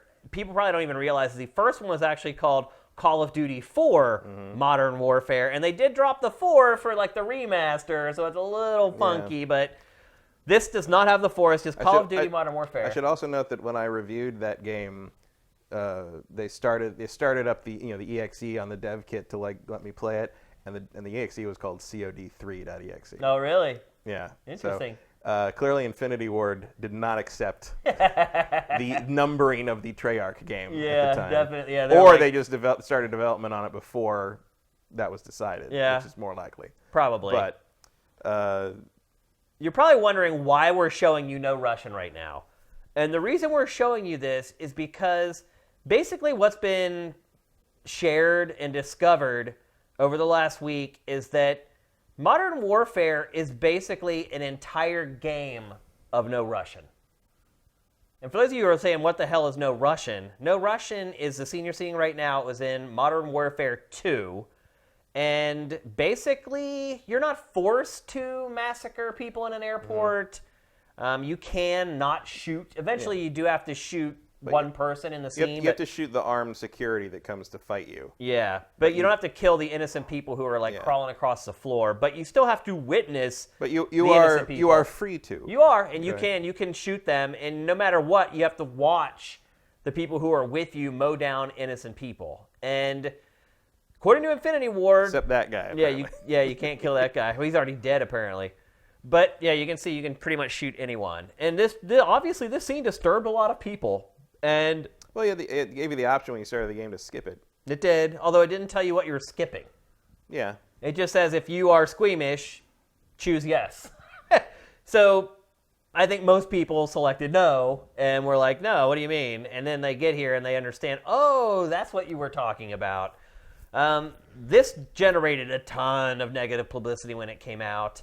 How did you feel about No Russian at first, like when you first experienced it? I have no reaction to this at all. Really? Like, it's a video game. Yeah. It's fictional. Like, it doesn't matter. Like, I don't understand. Like, I get thematically kind of why it was like sort of like, oh, what a unusual thing, or some people like thought it was just like edgy for the sake of edgy, which I get. But like, it's fiction. I don't feel guilty about killing non-existent people. If I did, I wouldn't play shooters to begin with. I mean, I don't find it all that different. So you have, that's interesting. So you don't have any moral quandaries when you play games? No. Just because just because it's fiction? Yeah, they're not real. I am not a murderer 40,000 times over because I played Call of Duty 4. No, I mean, nobody thinks that. But you're still put in the role of this person that you're playing as. Yeah. So you're basically saying you feel nothing while you play video games? I mean, it's fun, but like I don't feel like guilty about doing things in games unless there's like a real tie to the character. Like I was angry at my shepherd in Mass Effect 3 when she shot Mordin because I like Mordin so much. But there are no characters in this level. Like it's just innocent people running around. So Dean Takahashi, guy's been doing it as long as we have. He works at VentureBeat. He also has a good Mass Effect story. Yeah. Well, he also has a really good Cuphead story that. Yeah, that's a different thing. Yeah. Well, people still don't leave him alone. Oh, actually, about that's that, very by similar. the way. People still don't leave him alone about that, by the way. Oh, I'm sure. So he wrote an article. He was at the reveal event, and he watched the actual demos that were shown by Infinity Ward. And he said that he was repulsed by the game. He said, you can do it, and it's art, and I totally get that, but that doesn't mean that you should do it. And he described a couple different scenes that they showed him. One was you break into like a jihadi safe house. This is the new one? Yeah. Okay. You break into a jihadi safe house, and there are women and children in there. And like one of the guys takes one of your team hostage, and you shoot him in the head. And when you do that, a woman runs for something, and you have to make the decision right then: do you kill her or do you let her go? And there are kids around, so you could conceivably like miss and kill innocent children. That was one of the scenes that he talked about, that he said that just turned his stomach and he couldn't deal with it. And there's one other one. I don't want to ruin the whole article for you. It's on Sifted. You can check it out. Dean worked really hard on it. He did a great job on it, so I don't want to spoil the whole thing. But there were two scenes in the article that just basically repulsed him. And the article is basically a plea, a pointless plea, to be perfectly honest, to Infinity Ward to like change the game. He basically said he doesn't want to play it that way. He doesn't like being put into positions in games that he wouldn't want to be put into in real life, which I don't agree with that either, but... I mean, I wouldn't want to be on an intergalactic space station that's on fire either in real life. Yeah. That's a weird thing to say. I mean, part of the point of like, you know, fiction, not just games, but anything, to be in a place you would never be and have to deal with situations you would never have to deal with without like paying for the consequences of them. Like that seems to be kind of the point in a lot of ways. How do you feel about a game that's permeated with these type of situations? Because No Russian had a huge impact. It was really the only scene in the game that was that way. It provided a huge peak among the peaks and valleys. But it was it was Modern Warfare 2's equivalent of the nuke in Modern Warfare 1. It was the thing that everything hinged upon. Absolutely. But isn't it different though when the whole game is like that? Like, you don't get the valleys anymore. It's like you just turn it up to 11 and it just kind of stays there. Well, to be honest, that's, you know, outside of the controversial material, even aside, that has been kind of my problem with Call of Duty campaigns for a while now, is like they don't know how to let it breathe. Yeah.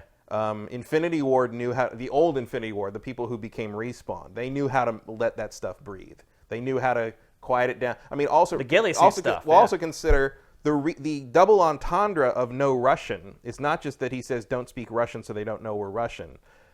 It's also called no Russian because you have to walk. Yeah. You have to walk through and see everything. No Russian, no blushing. No rushing. Yeah. No rushing through it. You have to walk and you have to see all this in front of you and you have to deal with it, and then you get shot in the head. Regardless of what you do. And thrown into the back of a van. But or no, you get shot outside the van when you try right to before get they in. leave, because they knew you were undercover the whole time.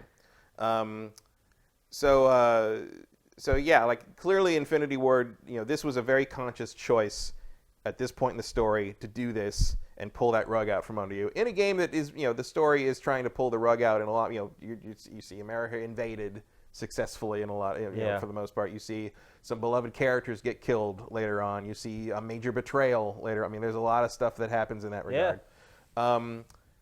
But yeah, if it's like Dean says, and it's like almost every level has some kind of like thing like that. I mean, I think what they're going for there is probably, you know, the idea that in warfare things aren't clean.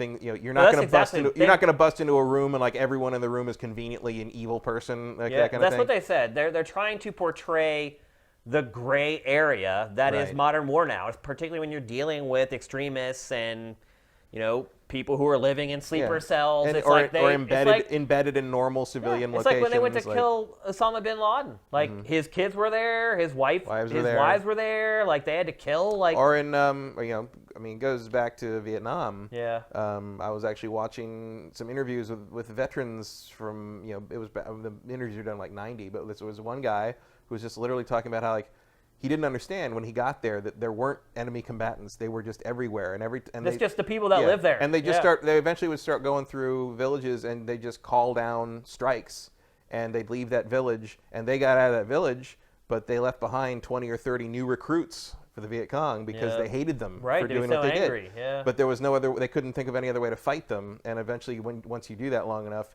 you sort of lose yourself. And at a certain point, he's just like, I was just marching along. I was going forward every day, because I knew if I lived long enough, I'd get to go home, and I didn't care what happened to anybody else. And if they're trying to simulate that, like in a narrative sense, like I get what they're after there. But I also understand what Dean is saying, where it's like, I don't want to play that. Yeah. I'm not saying I don't want to play that. But when he says that, I understand. You understand why he would have that perspective. Like, No Russian does not have any impact on me outside of like, oh, that's a cool narrative twist to make me do that or to put that in a game, especially at the time they were doing that. Like, I see what you're saying with that. I also understand why people didn't like it. I also understand why someone wouldn't want to play it. Like, I get that. I'm not trying to argue that like everybody should toughen up and play horrible things they don't want to see. Yeah. Because like, look. Not everybody can handle Gaspar Noé. Okay, No, I would never suggest anyone watch Irreversible. Yeah. But I watched it, and it wasn't that bad. I'm not going to say I'm glad I watched it because that's a rough watch. But like Gaspar Noé's recent movie Climax is probably his most family-friendly film. That's funny to say. If you know this director, that's very funny. Yeah. But I saw that at 10 in the morning on a Sunday, and that will color the rest of your day. Oh yeah, absolutely. Let me tell you. But I like that. Like I like that kind of like putting yourself through something in art that is not necessarily pleasant. Yeah. And I'm not saying like I went through No Rush and be like, woo, kill all the. But I absorb the context of it and the weight of it in terms of the narrative, and I accepted it, and I went through it, and that's kind of all my reaction to that kind of thing is. Do I want to go around like shooting children in the head intentionally in this new one? No, but it also doesn't seem like that is what they're trying to make you do. No. Unless there's some achievements in there that someone should really rethink. Right, yeah. But, like, that would be bad. Also, like, maybe, while I understand what Dean is saying there, like, no one seems to care about the campaign in this series anymore. Yeah. I mean, that's kind of the really interesting part, isn't it? And like, I mean, we didn't even bring up the fact that the campaign came back. Right, but I didn't read his article yet, so I don't know if he makes this point. But if you know the context of how people don't seem to care about the campaign and how the campaign was even gone a year ago, I definitely can see where you'd see that in this new one and think, are you just doing this as a stunt to desperately try to get people to pay attention to this part of the game? He actually does not bring that point up in his article. No. Okay. No. Well, like, because that. But that may be right. To me, that would be a valid question to ask. I mean, it might be true.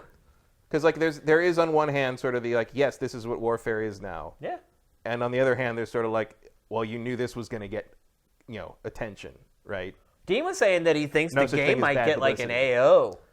Really? Oh, he said it's like, first of all, we also didn't mention, they have a brand new graphics engine. The first since... Oh, it looks great. Oh, my God. It's like photorealistic. Yeah. And he said that's part of the problem. Captain Price is back. Yeah. I like he said that's part of the problem, is that it is so realistic. And I mean, he said the blood and the gore looks extremely realistic. And he said it turned his stomach, basically. And he just didn't want to experience any more of the game. Oh, okay. I mean, people say that about Mortal Kombat as well, and I just think that's funny. I mean, I doubt I would find this funny, but it's like, also like, I have a hard time believing anything could get an AO without hardcore sex in it. Yeah, like that seems to be AO what is there for. AO is there for porn. Because it's not America. There for violence. There's no limit. I mean, overseas, like guns good. Boobies bad. Yeah, pretty much. God bless America. There's gonna be. I mean, clearly, I would think if it's on the level of what Dean is saying, then like you might see a different version for Australia and Europe. They're in Germany. Absolutely. Germany. Yeah, all the blood's gonna be green in Germany. Oh yeah, they're gonna have problems if it's really. I mean, I don't know why. He's not the only one who's been talking about it. He was the only one who was like completely repulsed by it. other journalists have kind of been like, I don't know. Well, to me, having a whole game full of that stuff, I don't think that's a good idea. Not because it's like, oh, you're just being sadistic with your game. I just don't think it makes for a good plot when it's just one god awful thing happening after another. Like he said, it felt like you were on a tour of travesty. Like everywhere you went, it's like now we're here, but this god awful stuff happens here too. Yeah, I mean, well, which is realistic. But on the flip side, Apocalypse Now is considered a masterpiece. Yeah. Well, it is, but I'm not saying that these people are on the level of Coppola, but like there is merit to the idea of presenting a war story in that kind of context. Yeah. Do you want that in your mainstream 20 million seller fingers crossed Call of Duty game? Weird flex, but okay, Activision. Yeah. I mean, it feels like I do tend to agree with you, though. I think it is kind of a desperate ploy to try to make the campaign relevant again. I mean, I'm not like definitively saying that's what I think it is. I'm just saying like that's what it makes me ask. Kind of sounds that way. And frankly, it looks like it worked. Yeah. It's getting hype. Like I said, I mean, that trailer also did great views on Sifted, and Call of Duty stuff usually. I mean, you got my attention by bringing back Captain Price. Yeah. And I know Infinity Ward is not the Infinity Ward of old, but we're seeing, I loved Infinite Warfare, and they made that, so maybe they can make something that I like here. I don't know. It was crazy talking about what this game is, and then seeing the B-roll of Infinite Warfare playing. Yeah. Because you're like, wow, this is like, and it was great. Yeah. Infinite Warfare's campaign was awesome, but it's such a difference in tone. Infinite Warfare is super clean in comparison. Yeah. Oh yeah. I mean, that's what we're seeing. I mean, right there's now. something almost sterile about the future warfare in Infinite Warfare, which maybe is part of the issue. Yeah, it could be. But I loved it. I did too. I thought it was great. Now, to be fair, I loved it largely because of the far future military setting. Oh come on, it was Kit Harington. How do you keep his hair poofy like that under the helmet all the time? I don't know. He's in rehab right now. Maybe he's got time to figure it out. But that last season would send anybody into rehab. So I don't know. So it's not like I loved Infinite Warfare largely because of the quality of the story. I loved it because I thought the setting was cool and unique. And anytime you want to show me a whole bunch of giant floating super carriers get blown up by lasers, pew pew, I'm on board. To be fair, it was the scenarios that I liked. And it was varied and different, and there's like one minute you're walking in space, the next minute you're just boots on the ground shooting. And going to different planets and seeing like, whoa, what is Titan look like? What is these different locations in the solar system that they've got an installation that does this and the gravity is like this and like there was a sense of discovery as you went to each new place. And in that way, I think actually this new game might be designed kind of the same way. Yeah, I can see that. In a sick kind of way, though. Yeah.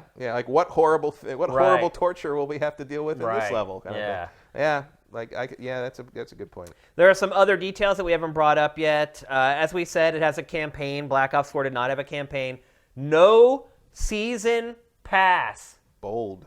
All DLC free. They're taking the Respawn approach with this game. So how are they making money? I guess they're just counting on the campaign, getting that many more people to buy it. Cosmetics and multiplayer. Yeah, I mean, cosmetics would have to be, no matter what, you're leaving a big chunk of money on the table. Yeah. There's just no doubt about it. I mean, it's just the facts. Despite the fact it really feels like they are in search of a formula here for the last couple of years. Here's maybe one way they did offset it. So even though there's no season pass and all the DLC is free, all that content is still coming to PS4 first.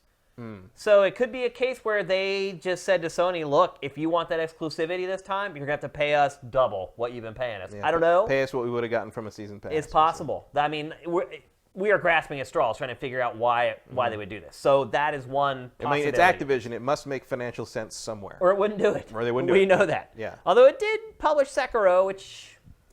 did all right. I mean, it did okay, but there's no DLC or anything like that. It was okay with just publishing a single-player game. That's good. Activision's an odd beast these days. Yep. Another big deal. Crossplay. Yeah. At launch. Across everything. Sony already on board. PC gamers, time for target shooting. Yeah, how's that going to work?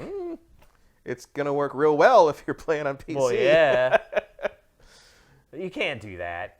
You can't. I mean, how they do it with Fortnite? Can PC players play with console players on Fortnite? Yeah. Really? And mobile. I mean, you play mobile. Yeah, but mobile, you have a disadvantage. With PC, you have a huge advantage. Right, but it's like clearly nobody cares, or they don't care about who's at a disadvantage or advantage. Yeah, I guess you're right. It just seems like it's something that we worry about that they don't anymore. I don't know. It's like, I don't want to play the PC version. Like, I want to play the console version, and if I'm getting my ass handed to me in multiplayer, it's going to be a little weird. Still great. It's good for the community. It's good for players, no matter what version you buy. And look, right now, it's unclear whether there's going to be a Switch version of the game. There's been a couple clues that there might be. That would surprise me. Yeah, I mean, usually only Treyarch supports Nintendo platforms. Yeah, well, they haven't so far, have they? Well, I mean, for Wii, they put out Black Ops 2. That was a long time ago. It was, yeah. I mean, you could probably put some last-gen ports on there, or like the remasters of the Modern Warfares or something. Yeah, I think it's unlikely. I don't see that, especially with a new engine. Yeah. Like, how do you cram that onto the Switch? So we said new graphics engine. That's a huge deal for Call of Duty. It's been like 10 years in the making. Just the fact that it doesn't look like, you don't look at it and instantly think Call of Duty. Call of Duty has a look to it. Well, I'll tell you, when that trailer first starts, I thought it was live action footage. Yeah, it's because there's like the night vision on, Yeah. and like I was like, well, they're using live action. The fact that the night vision isn't just a filter anymore. Right. It's real night vision. Yeah, it actually works the way it's supposed to. And then the final piece of, at least of what they shared so far, and obviously we're going to get more at E3, no zombies. Yeah. Were people surprised by this? Infinity Ward installments don't generally have zombies. Yeah, I don't think they were surprised because it was Infinity Ward's game. I think that it's become such a staple of the franchise at this point that people are like, maybe every Call of Duty at this point should just have it.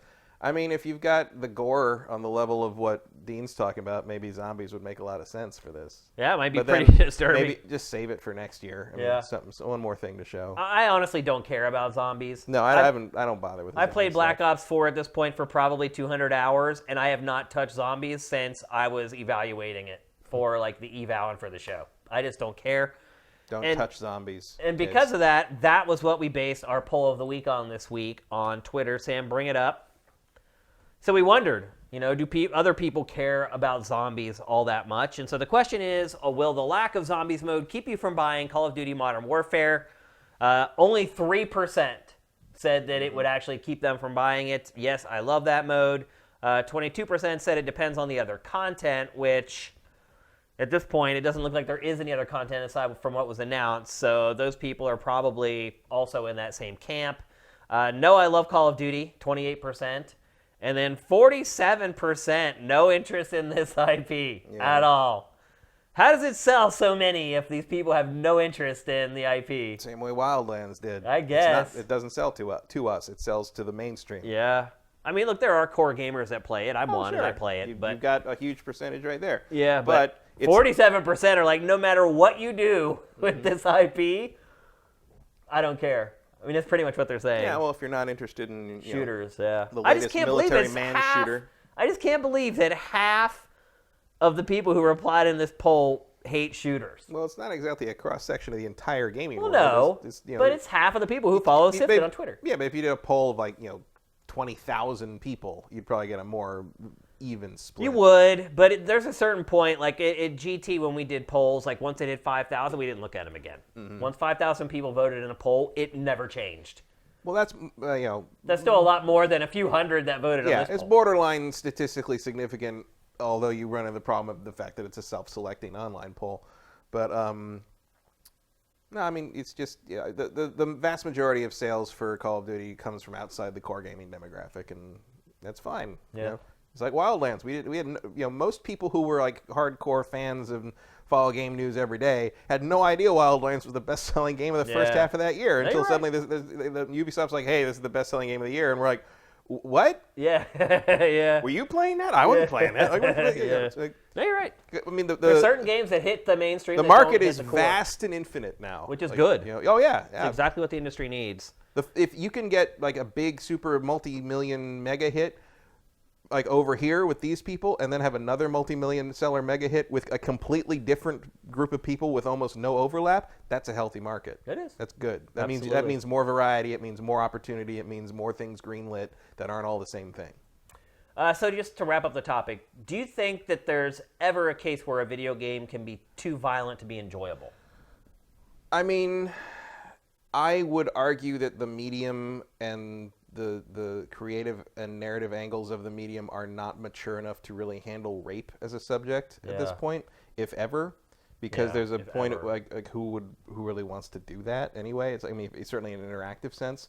But in terms of just sort of like enhancing the violence of what we've already been playing for 30 years, going back to Doom or whatever, or Wolfenstein, like I don't really have an issue with it. Like, bullets kill people. Well, you're talking about morally, but just to make a game enjoyable to play. Oh, yeah. I mean, the enjoyable to play part of a game like this for me is how good it feels to, the gunplay and aiming. It's like, do I care whether I'm blowing up someone's head in a gory mess of a realistic person, or whether I'm, popping an alien monster's head in Destiny? Not really. I mean, it feels, the fun is there for me one way or the other because of how the game feels to play. Certainly the narrative and sort of the context of things can influence whether I like it more or less. But gore doesn't really bother me. I mean, I watched Alien when I was 8. Like, gore doesn't. I mean, I did too. I grew up a total gore hound. My parents did not care what I watched at all, and we had a satellite dish, and we got everything for free. Yeah. I would argue I'm just the wrong. But it does bother me. I do feel differently when I'm interacting with a human in a game versus an alien or an animal or whatever. It does. It's the anatomy of it. It's like seeing a human head explode versus seeing an alien head with green goo in it explode. Like, it has a different impact on me, for sure. It doesn't really for me. I mean, it seemed like that. Seeing one human trying to help another human and then seeing somebody kill that human that's trying to help it, that bothers me. It does affect me. And if I saw like a tiger like dragging an injured cub away or what, it would not have the same impact as like what I saw there. It would have an impact. I would agree that it wouldn't have the same impact because it would have more impact on me because I find violence against animals in games to be more affecting than violence against humans. I don't think you're alone. I think there's a lot of people who care about their dogs more than they care about people. So you're definitely not alone. I mean, I wouldn't go that far, but like it will bother me more to see like a dog die horribly than a person. Probably because that person was probably an asshole to someone at some point, and that dog was a dog. But like, people also don't kill dogs in games very often unless they do it to like evoke an emotional response. I mean, they're doing it on purpose. They're well, dogs are also a special case. I mean, right. Or a cats. lot of people look at dogs like a part of your family. Or cats or anything. Like any domesticated pet. I mean, when there's hunting. That's why I brought up a wild animal. When there's hunting in games, it counts in wild animal. Like in hunting in games, I will only kill as many as I need to kill to fulfill the upgrade requirements or whatever. Like I will not just randomly go kill animals in like Far Cry or whatever. Yeah. I don't understand why I need 4 tigers to make a pouch of ammo, like just the least effective skinning game. I mean, dude, you need to stop cutting holes in the pelt. I don't know what you're doing because you're not showing me. It's off screen, so I can't. At least when Arthur Morgan does it, you see he keeps that buffalo hide in one piece. He's very good. He's very good at that. Yeah. I'm probably like the wrong person to ask on that, just because I don't react like that to things I know aren't real. I react to narrative, I react to theme, I react to sort of effective character work. But like, you just throw me in a thing and say like, oh, look at those innocent people. I mean, would I open fire on a real group of innocent people? Of course not. Like, that's not a thing that I'm interested in. I don't think anyone would accuse you of that just because you did it again. You'd be surprised. The internet is really? The internet is interesting about this kind of thing. It's just it's not real. Yeah. And there's subject matter I wouldn't want to tackle, like I said, like rape or like kind of sexual slavery. Like usually things like that can really be a thing. Because I think one of the reasons. I think what's really twisting me up about this with you is that you love movies so much, and so I'm sitting here listening to you talk about this in games, and I'm like, then how do you like movies? Well, they're not real. Movies have much more effect on me.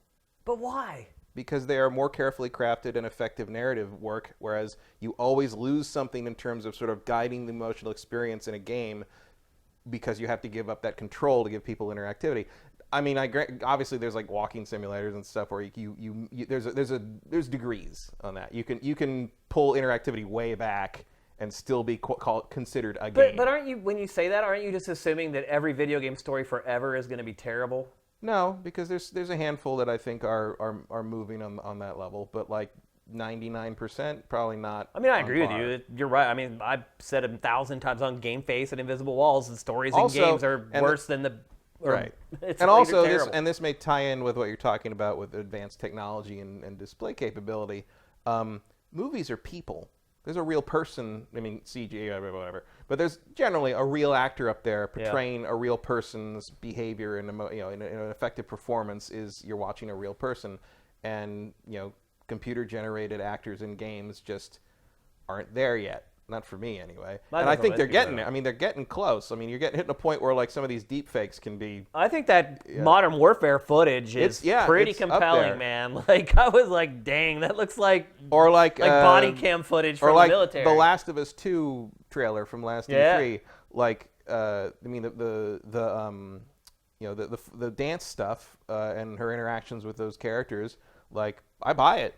Like I mean, I even bought the interaction with like the bad guys, like that whole skirmish that she has with them. Like I was on the edge of my seat, like scared. I admit one of the reasons I'm most interested in Last of Us 2 is because assuming that the actual action is the action in that trailer is reflective of what we'll be doing in the game, and they're not going to scale it back the way they did with the first one. Let's not forget. No, you're right.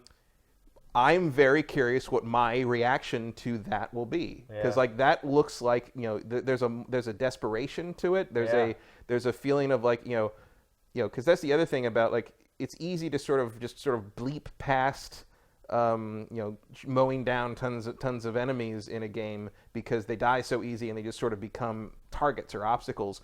But the Last of Us 2 footage from last E3, there was an element of like people are hard to kill. Yeah. Like, and that one, especially that one big guy at the end of the fight sequence, like she has to like wear him down and really hurt him to make him stop being able to hurt her. And that is a very interesting and more disturbing portrayal of violence between two people than I think I've ever seen in a game before, at least in an interactive section. Is if they keep that as it definitely felt real for sure. Yeah, if they keep that as an element of how the game plays and they don't have a technical reason to try to kind of punt on that, like I'm very interested to see what my reaction to that will be, because watching that trailer, and it also maybe helped that it was juxtaposed with very believable dialogue scenes between characters that I believed felt real in terms of their portrayal visually and acting wise. That whole thing, you could tell they spent a lot of time on it together. Definitely. Absolutely. And it was all planned to do exactly what. So yeah, I will reserve that, like, we are maybe moving into a period of time where maybe some of these games, especially from someone as a developer as high profile and talented as Naughty Dog, could finally start sort of making me say more often, okay, like I get like this one got me, but no Russian ain't that. Yeah. It's because honestly, I mean, it's also on old hardware. It looks a little cartoony. And as much as I appreciate sort of going for the shock value on things, I also recognize that they are going for the shock value on that. It's certainly effective. I'll never forget when I was at that resort in my room by myself and it started.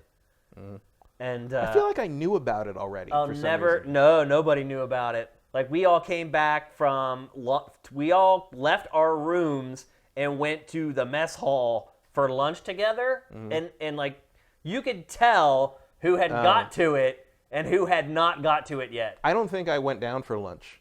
I think I just played it. I played until dinner.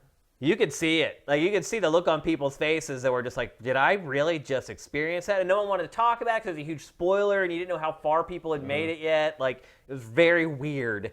But you're right, because we were at like this gorgeous resort and like everything was, and like they were serving. Oh yeah, everyone's like super pleasant. We're like, hi. Yeah, seriously. I mean, I was a little burned out just because I spent like 5 hours playing a really loud shoot. I mean, they set you up in these rooms with the crazy audio and like amazing. it's just oppressive. Black Ops 4's audio is incredible. But anyway, that's Activision Blizzard. They're gonna have a shitty E3. But it sounds like if this is the case here, they might have some of the most coverage of E3. You may be absolutely right, because what happens when the CNNs and the USA Todays and all get a hold of this? I'm wondering I don't want to be cynical, but that might be the point. Yeah, I mean, I'm wondering if Microsoft lets a demo of this on its stage. That's in it, because traditionally, but until this gen, Microsoft's kind of started their press conferences. It has the choice. With no Sony, it can choose to put that game on its stage. Unless that's part of the deal with Sony. for the early DLC. That is possible. But let's just hypothetically say Sony's there. Do you put this in your press conference?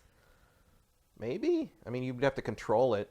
But or do you want them to just put some benign part of the game in where you're just these shooting? press conferences have shown crazy stuff before. I mean, Ubisoft goes around dropping F-bombs like it's going out of style in their press conferences now. Yeah, there's a big difference between this, though, and swearing.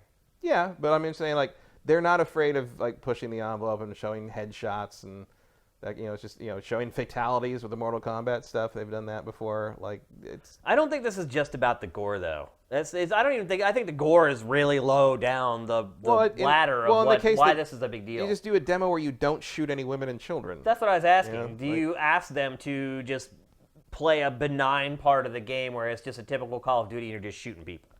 Probably. I mean, I don't know if you want your big, like, memorable moment to be that time in the Call of Duty demo where they shot a boy in the head. Like, that's not. But if you're in Infinity Ward and Activision, do you agree to that? Sure. I mean, this is the game that you've created. At this event, they showed 2 demos that were both like No Russian, like hardcore, got to make decisions really quickly that's going to get people killed that you don't want to see die. If you're Activision and Infinity Ward, do you want to go on a stage and not represent your game as it really is? Well, that wouldn't be anything new for any of these publishers. Yeah, so. I guess you're right. I mean, it is all a facade anyway. Yeah, so. I mean, I'd be fine. You do the clean version or whatever on the Microsoft stage. You got your own publicity stuff, events or whatever to show it. The really gnarly stuff. Yeah. So, yeah, I mean, they already did. Yeah, they did.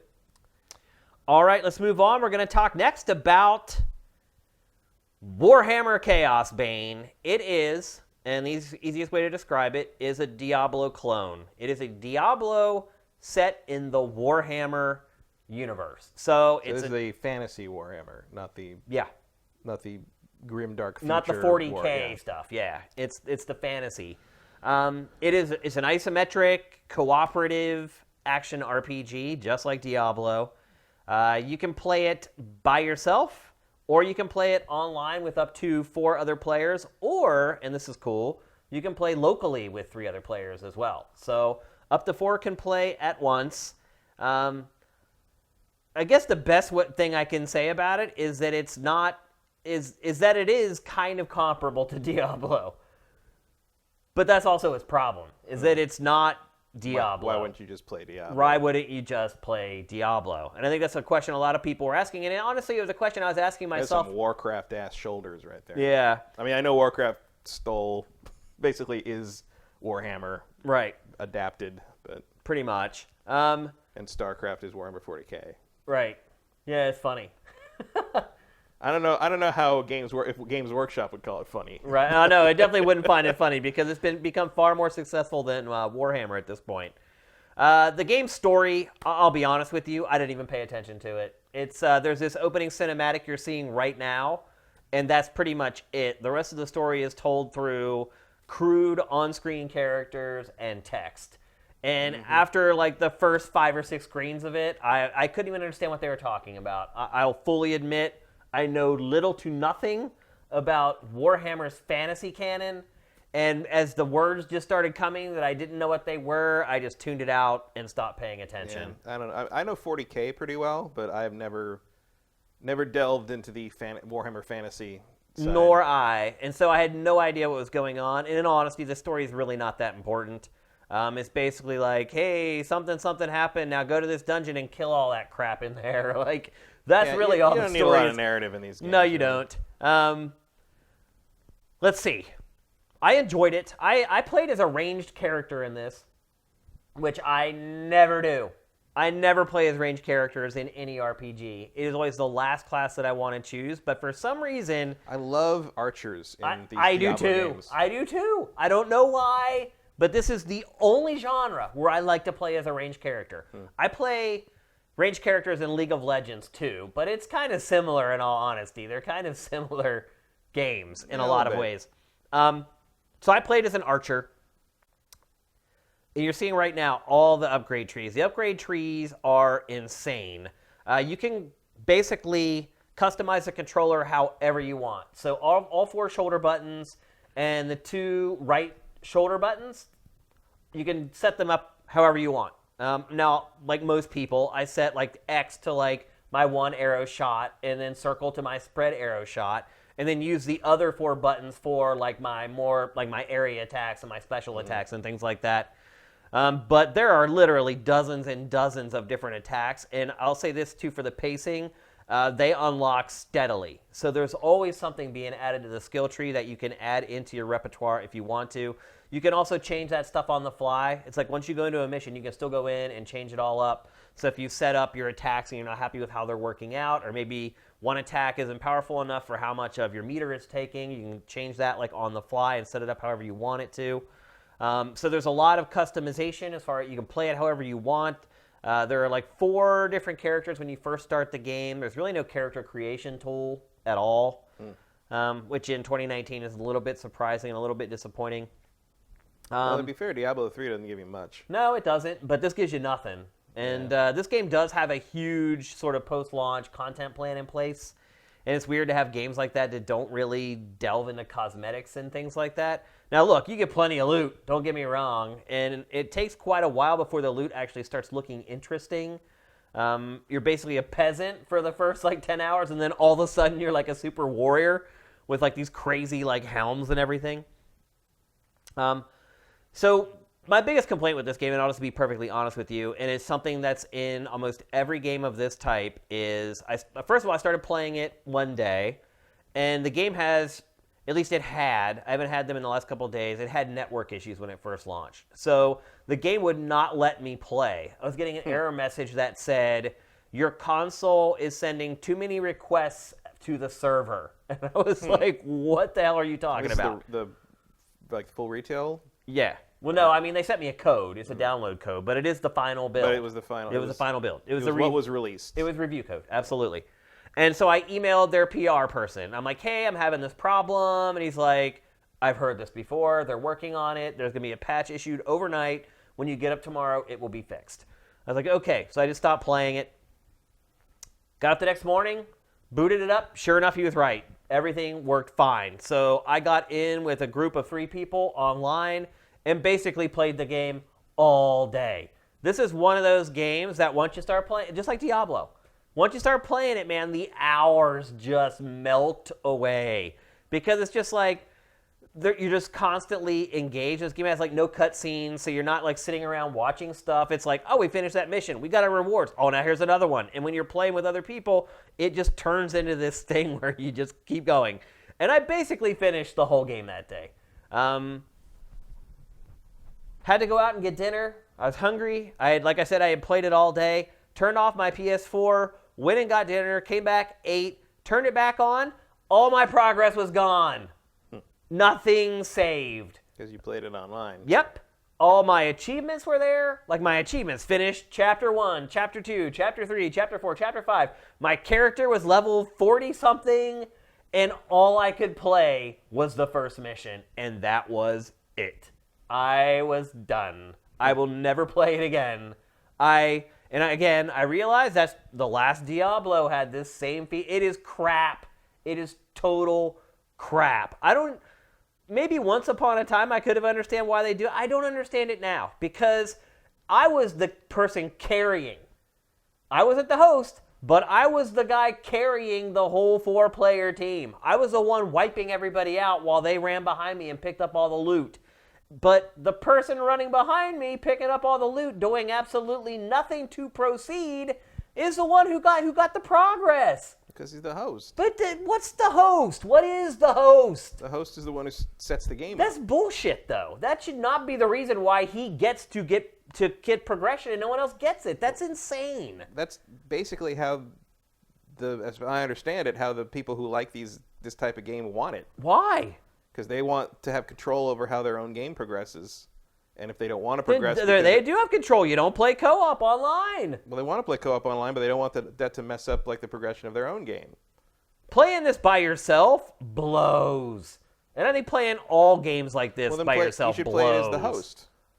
What difference does it make who the host is? I don't know. I don't even know who the host is. You just go on matchmaking and you click play online and you sit there and wait. How do I know if I'm the host or somebody else is the host? Well, how do you know what they deem the host? Did you join the game, or did you have other people join your game? That's what the host means. So in the menu, and unfortunately we don't have footage of this, in the menu it says play, and then it says play online. Okay. And that's it. When you click play online, it says searching for a game, and eventually you get a game and you start playing. Well, there must be a way to establish that you want people to join your game rather than go join their game. Maybe. But I couldn't find it. But you can see here, look at this. Like I grabbed this footage yesterday and I'm playing with a bunch of noobs. I two-hit this boss. Like it's a joke. Like I just walked through the game. I'm like, who wants to play this now? Would you want to go through the whole game again just walking through it like that? No. I have. It sucks. It's a problem. It's a problem. I kind of enjoy steamrolling stuff. I don't. After doing that. It was pointless. I was like, what am I doing? And it was funny just watching like the... Can you up the difficulty It was now? like the little fish that swim along beside sharks. Like Can you up them like scooping up the loot as I killed everything. Can you up the difficulty? Yeah, you can. So just do that. Yeah, but then you have to find people to play with who also want to play at that difficulty. Well, then at least you will be able to host. That's true. Then no matter what, I would definitely be the host. Yeah, and again, like I don't want to single out this game for it because, like I said, most games like this do the same thing. I just think it sucks, and it makes me not want to play this game ever again. Is there an option? I even told the PR guy. Is there an option for like to set it so like progress continues even if you're playing out of your own game? I didn't see that setting. It's funny though, like the way the game is set up. So one time I was playing with some people, and then I stopped to like be at home base and like sell all the old gear and make sure I'm using the best gear and just do all the stuff that you do when you're at home base in these games. And the people who were playing with went ahead and started playing. So I think they were getting sick of me killing everything. And they're like, well, we're going to go without him and actually have some fun playing this game. And so they went ahead, and then I got distracted and started doing something for E3 and came back. And they had gone on and accomplished all this stuff, and I got all the rewards for it. There was a whole, like 5 screens of me having to hit the X button for all the stuff that they did that I had no part of.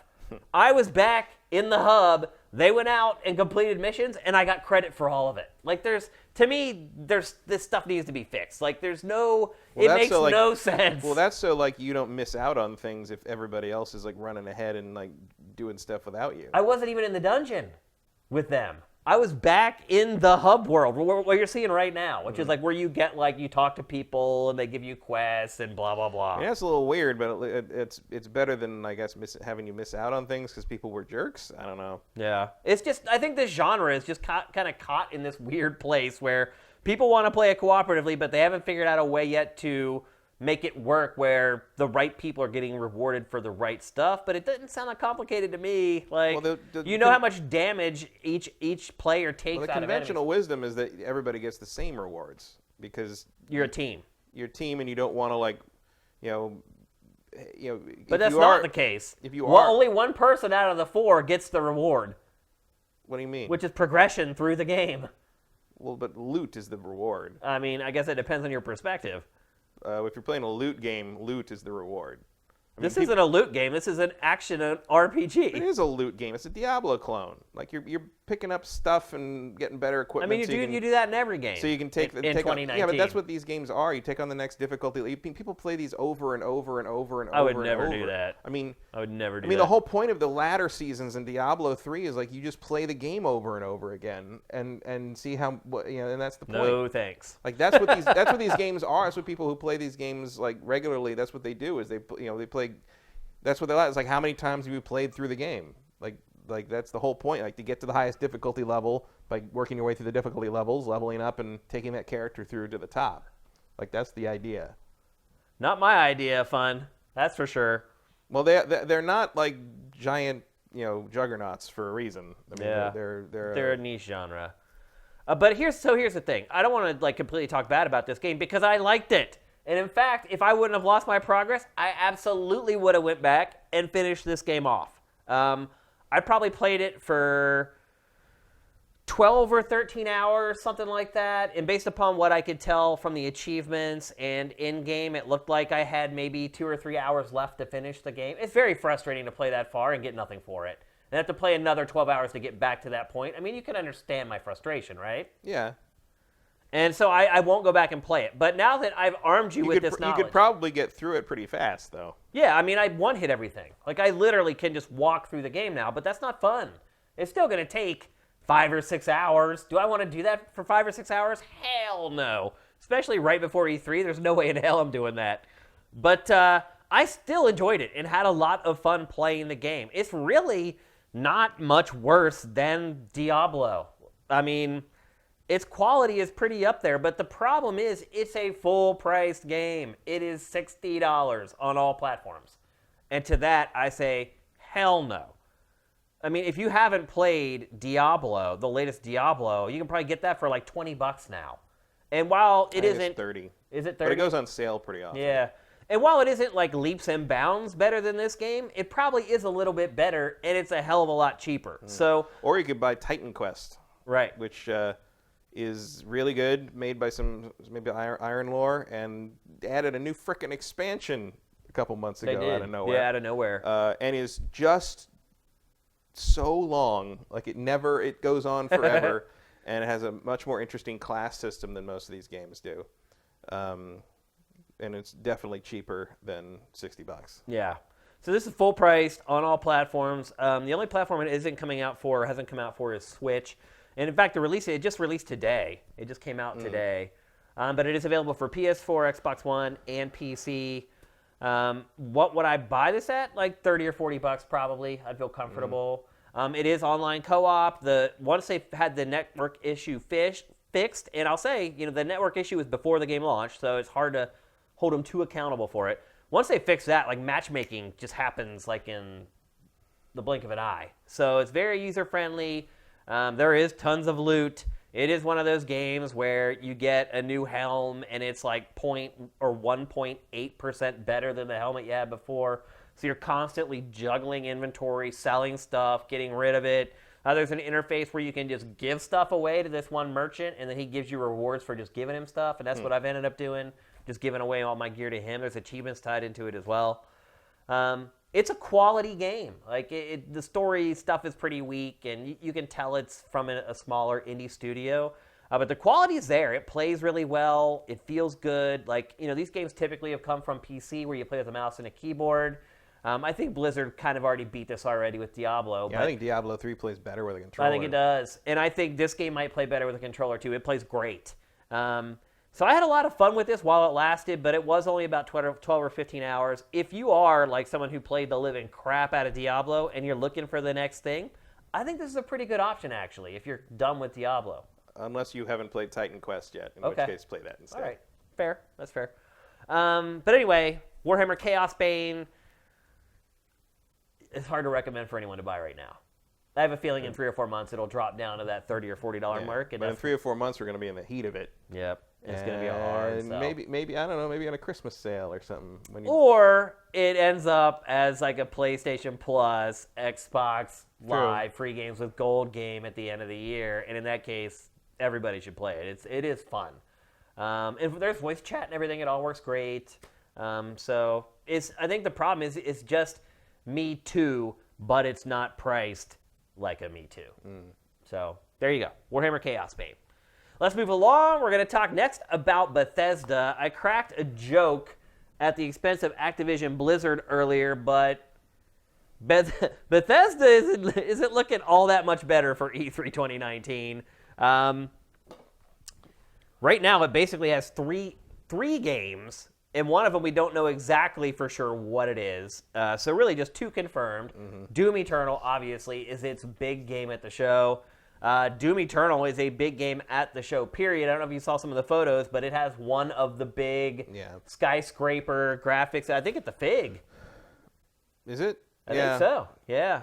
Which is like a thing every year. Like, who got the Fig? Who got the Fig? Yeah, it looks like Bethesda chucked out the cash, which is not cheap. You never know. One year, I remember we were like standing there like over the course of like a day as they started slowly painting it on. We're like, what is that? I don't know. It's like an RPG. It was Gwent. Yeah. Gwent. You never know who's going to put up the money. You never know. CD Projekt Red has a lot of cash, man. True. They can afford that stuff.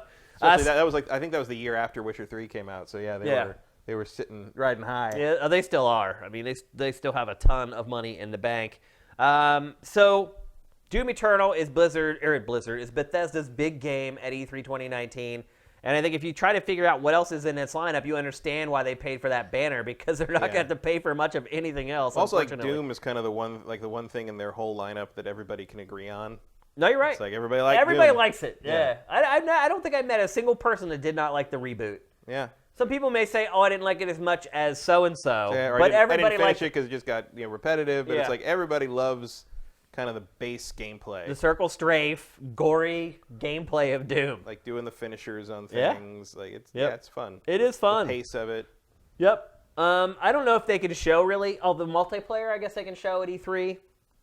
Yeah. What I was going to say is I don't know if they can show anything at E3 that will move the needle on the game, but they can. They can show multiplayer that people care about. Because remember the last time the multiplayer was handled out of house. Yeah, that didn't turn out too well. And it wasn't terrible. It just wasn't memorable. I'm just like, I feel like I could get this in any shooter. So hopefully they're going to cater to the Doom aesthetic a little bit more for the multiplayer. And again, it is being done in-house, so the chances of that happening are a little better than they were for the last game. I assume they'll show like the invasion thing. Yeah. And that kind of I mean, there's a lot going on here that wasn't in the first one. Well, remember the first one also had that like build your own level stuff. Yeah. That's not in this one. They took it out. Yeah, I have to imagine that was not a big draw. Oh, it was about as unintuitive as anything can get. I don't know what Bethesda's sudden a fascination with building stuff and mods is, and everything. Yeah. Not everything needs it. You're right.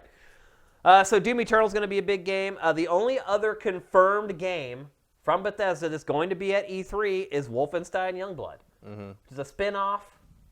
You play as the two girls. Are they twins? I don't know if they're twins, but they're. I mean, you're looking at like the BJ's daughters. Far Cry New Dawn of Wolfenstein. Yeah.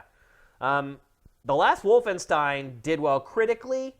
People who played it really liked it, but commercially it did not do well. No, which is weird considering Far Cry 5 was the bestseller. Yeah, it is, because it's kind of similar. Yeah, it's Ubi's best-selling game of the generation, and the spin-off follow-up, I think the sales were something like down 87% the first week. Yep.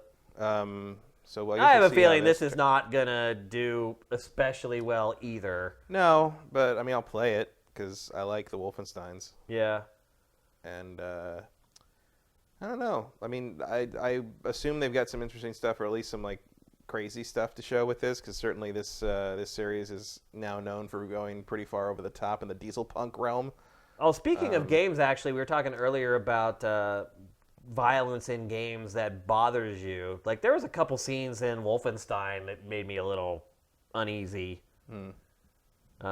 I think what bothers me the most is when there's blatant disregard for human life. That tends to be my trigger in games. I mean, you are fighting Nazis. Yeah. It's kind of one of their things. But the scenes I'm talking about, it wasn't hurting the Nazis. It was a couple scenes where the Nazis hurt you. Yeah, that's what I mean. Yeah. Like, they're Nazis. Like, right. That's what they do. I know. I'm well aware, sadly. But it doesn't mean it can't bother you. Oh, yeah. So there were a couple scenes in that game that also kind of made me a little edgy. But this is not the type of game that you want to hang your hat on at E3. The only thing that made me edgy about the last Wolfenstein was how often BJ whispered. Yeah. You enunciate. Yeah. Your diction must be perfect. I enjoyed it. I can't hear you, damn it. I thought the default difficulty was maybe a little bit on the hard side. It was kind of challenging. And uneven. It's like you walk through there were parts bottlenecks of it, and then all there'd be a through, bottleneck where you just have to fight the bottlenecks. same section like over and over. So maybe that's something they can smooth out for the sequel. Also, I created my own bottlenecks because I'd hit a point where I because you upgrade in that game, or in those games where like you do accomplish a thing, you do a stupid human trick basically a certain number of times and I'd find places where like, oh, this is a good place to do that, and I just do it over and over, get myself killed, and then respawn, and then do it over and over until I got all the upgrades I wanted. Right. So I created my own bottlenecks for the sake of like basically like twinking myself. Interesting. So, whatever it takes. Whatever it takes. And then the final game that we don't really know about, but we kind of know about, is The Evil Within 3. So Shinji Mikami went on Twitter, said, hey, I have a game that's going to be announced at E3. It's the only franchise he has worked on for the last 12 years. And they keep giving this one a chance. It's early for this. Evil Within 2 wasn't that long ago. I'm kind of surprised that they would already be ready to show like a year another and a one. half ago? Yeah. End of 2017? Yep. Yeah. Do you like this franchise? I've never played it. Really? I did play the last one. I played the first one. There's something about them that they just don't click with me. Mm-hmm. And I love Shinji Mikami. I love survival horror games. I don't know what it is about this franchise that just does not trip my trigger. I don't get it. Third time's a charm, maybe. I think another part of it, too, is that I just wish Mikami was doing something else. Like, I wish he was making RE games instead. Like, making the new Resident Evil games. I did play a little bit of the first one. You know, I know what jogged your memory was the lockers. Yeah, I remember the lockers. But I've never played the second one. Okay. I mean, I don't hate it. There are certainly other franchises I dislike a lot more than this one. But I only like this part because it reminds me of Yakuza. Yeah. But it just... I don't know. It just does not do it for me. It seems like a lot of the scares are like cheap jump scares, or not like the uneasy, creepy stuff that I really appreciate. I did like the idea of how like the gameplay or the kind of the way it was presented changed from like kind of level to level. Like, yeah. I don't think they really pulled that off very well, but I like the idea. It's kind of like that Eternal Darkness type thing. Right. Yeah. Yeah, I agree with that. But this franchise is not a gigantic seller. It has fans. Yeah. Don't get me wrong. There's a lot of people who really like this, but it's not a big seller. Like, they'll be lucky to sell 2 or 3 million copies of this. I mean, that should pretty much be Bethesda's slogan at this point. Yeah. I mean, it's in a really tough spot right now, man. Like, I mean, I think it's inevitable that we see Fallout 76. Like DLC or something? Like them trying to do a make good? Like a big come to Jesus like DLC plan kind of thing. How are they going to fill out an hour's press conference, Matt? Are they going to show Doom Eternal for like 45 minutes? A lot of Doom. Whole lot of Doom. Yeah, it's going to be interesting to sit and watch this one live. I mean, maybe they have a bunch of surprises. Who knows? I don't know. They might have some surprises. They kind of have to. They might have to have, Todd come out and sit on a stool and have a rap session with everybody. I mean, they're kind of starting to do that already with some of the interviews that have come out. Yeah, he just did that interview with IGN where he's like, yeah, we screwed up Fallout 76, and we knew it was going to be crappy before we released it. That's not what you want to hear. Yeah, that's not something that feels good about a thing you were charging $60 to $100-something bucks with the bags that turned out to be the wrong kind of bag. Have those shipped out, by the way, the replacement canvas bags? I don't know. I feel like we would have seen that news If you're story. Bethesda, you also do not want Todd Howard to be the guy delivering that news. Like, that's something you let, like the CEO announce. Or like Pete Hines. Yeah, or like, somebody. you don't let Todd Howard say that on camera. I just wonder because it feels like they really were counting on Fallout 76 to sort of fill the gap. Oh, yeah. Between last year and like whenever the hell they get Starfield out. Yeah. And like now they've got nothing. Now they got to save this thing or what? I don't know. I'm wondering if like maybe Fallout 5 isn't something that we see. No, Fallout 5 is not even a twinkle in Todd Howard's eye yet. What are they doing? Starfield. They're making Starfield. And it's Starfield's years away. 2 years out. Right, yeah. but what have they been doing all this time? Starfield. It's crazy. Oh, you mean before that? Yeah. I don't know. Developing new stuff or whatever? I don't know. All the other stuff other studios handle. Porting Skyrim over and over? No, you may be right, actually. And it's worked. I mean, they've managed to milk that game for literally almost $1 billion. Porting Skyrim cannot be a small job. No. Especially when you consider the original versions that you're porting from were also a mess. Right.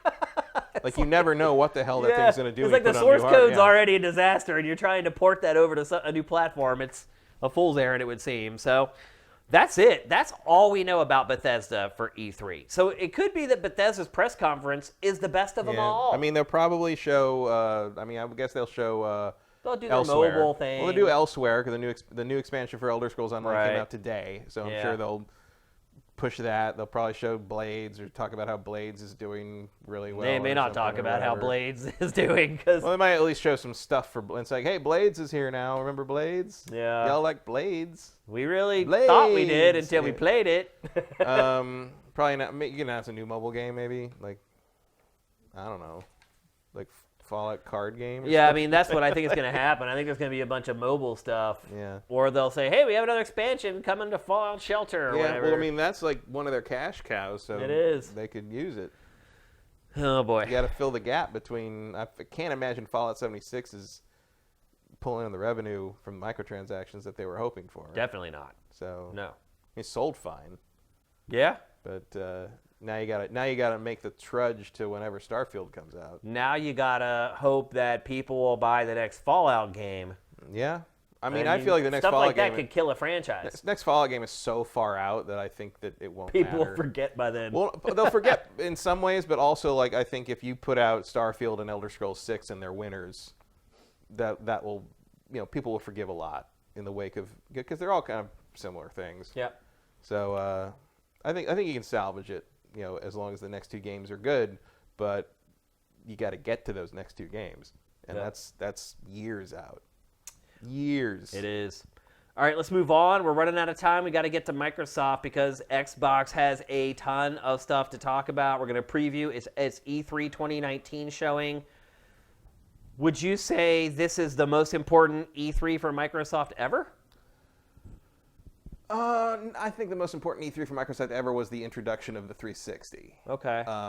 Because that was kind of your sink or swim moment. Because we didn't know. I mean, the Xbox had done fine, but we didn't know if they were ever going to be able to do anything of interest. And suddenly you had, yes, Jay Allard's sport coat / hoodie combination was a little questionable.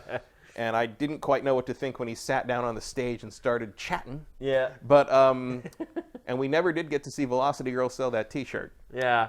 But the fact that a console manufacturer was up on that stage talking about all these crazy, robust online service plans that like Nintendo and Sony seem to like actively want to sort of avoid at that point. Yeah. Sony had just been dragged kicking and screaming into putting a modem on the PS2 with Final Fantasy XI. Like the fact that you could see that Microsoft was about to basically force the console world into the online age was a very exciting time. This is more and you could see like they're going to be okay because they found a reason to be, like the other two are going to have to play catch up if this is a thing that the audience wants, and the audience wanted it. Yeah. This is more, maybe this is Microsoft's most important E3 for themselves in the sense that now we find out if they're going to be able to compete again. Yeah. Because they've been distant third for, at least since the Switch released. Yep. That's been 2 years, and that's a long time. But I've always said Microsoft is at their most interesting when they have nothing to lose. Yeah, most companies are, I think. Yeah, but like Microsoft comes up with some good shit when that happens. Sometimes it's stuff that doesn't happen. Velocity Girls T-shirt. But like, you remember that? Like when they're like, "Oh, you'll be able to design stuff and sell." I'm like, can you even imagine? I mean, Bethesda couldn't get the mod store to work. I mean, imagine like the rights involved in someone designing their own T-shirt for a digital character, and then like whether that would be downloadable later if you paid real money for it on a next system. And if you use like a copyright written logo, all that stuff. Like I assume that what killed that was finally just the entire legal team bleeding out of their eyes on the meeting room table until everyone said, "Okay, fine, we won't do it."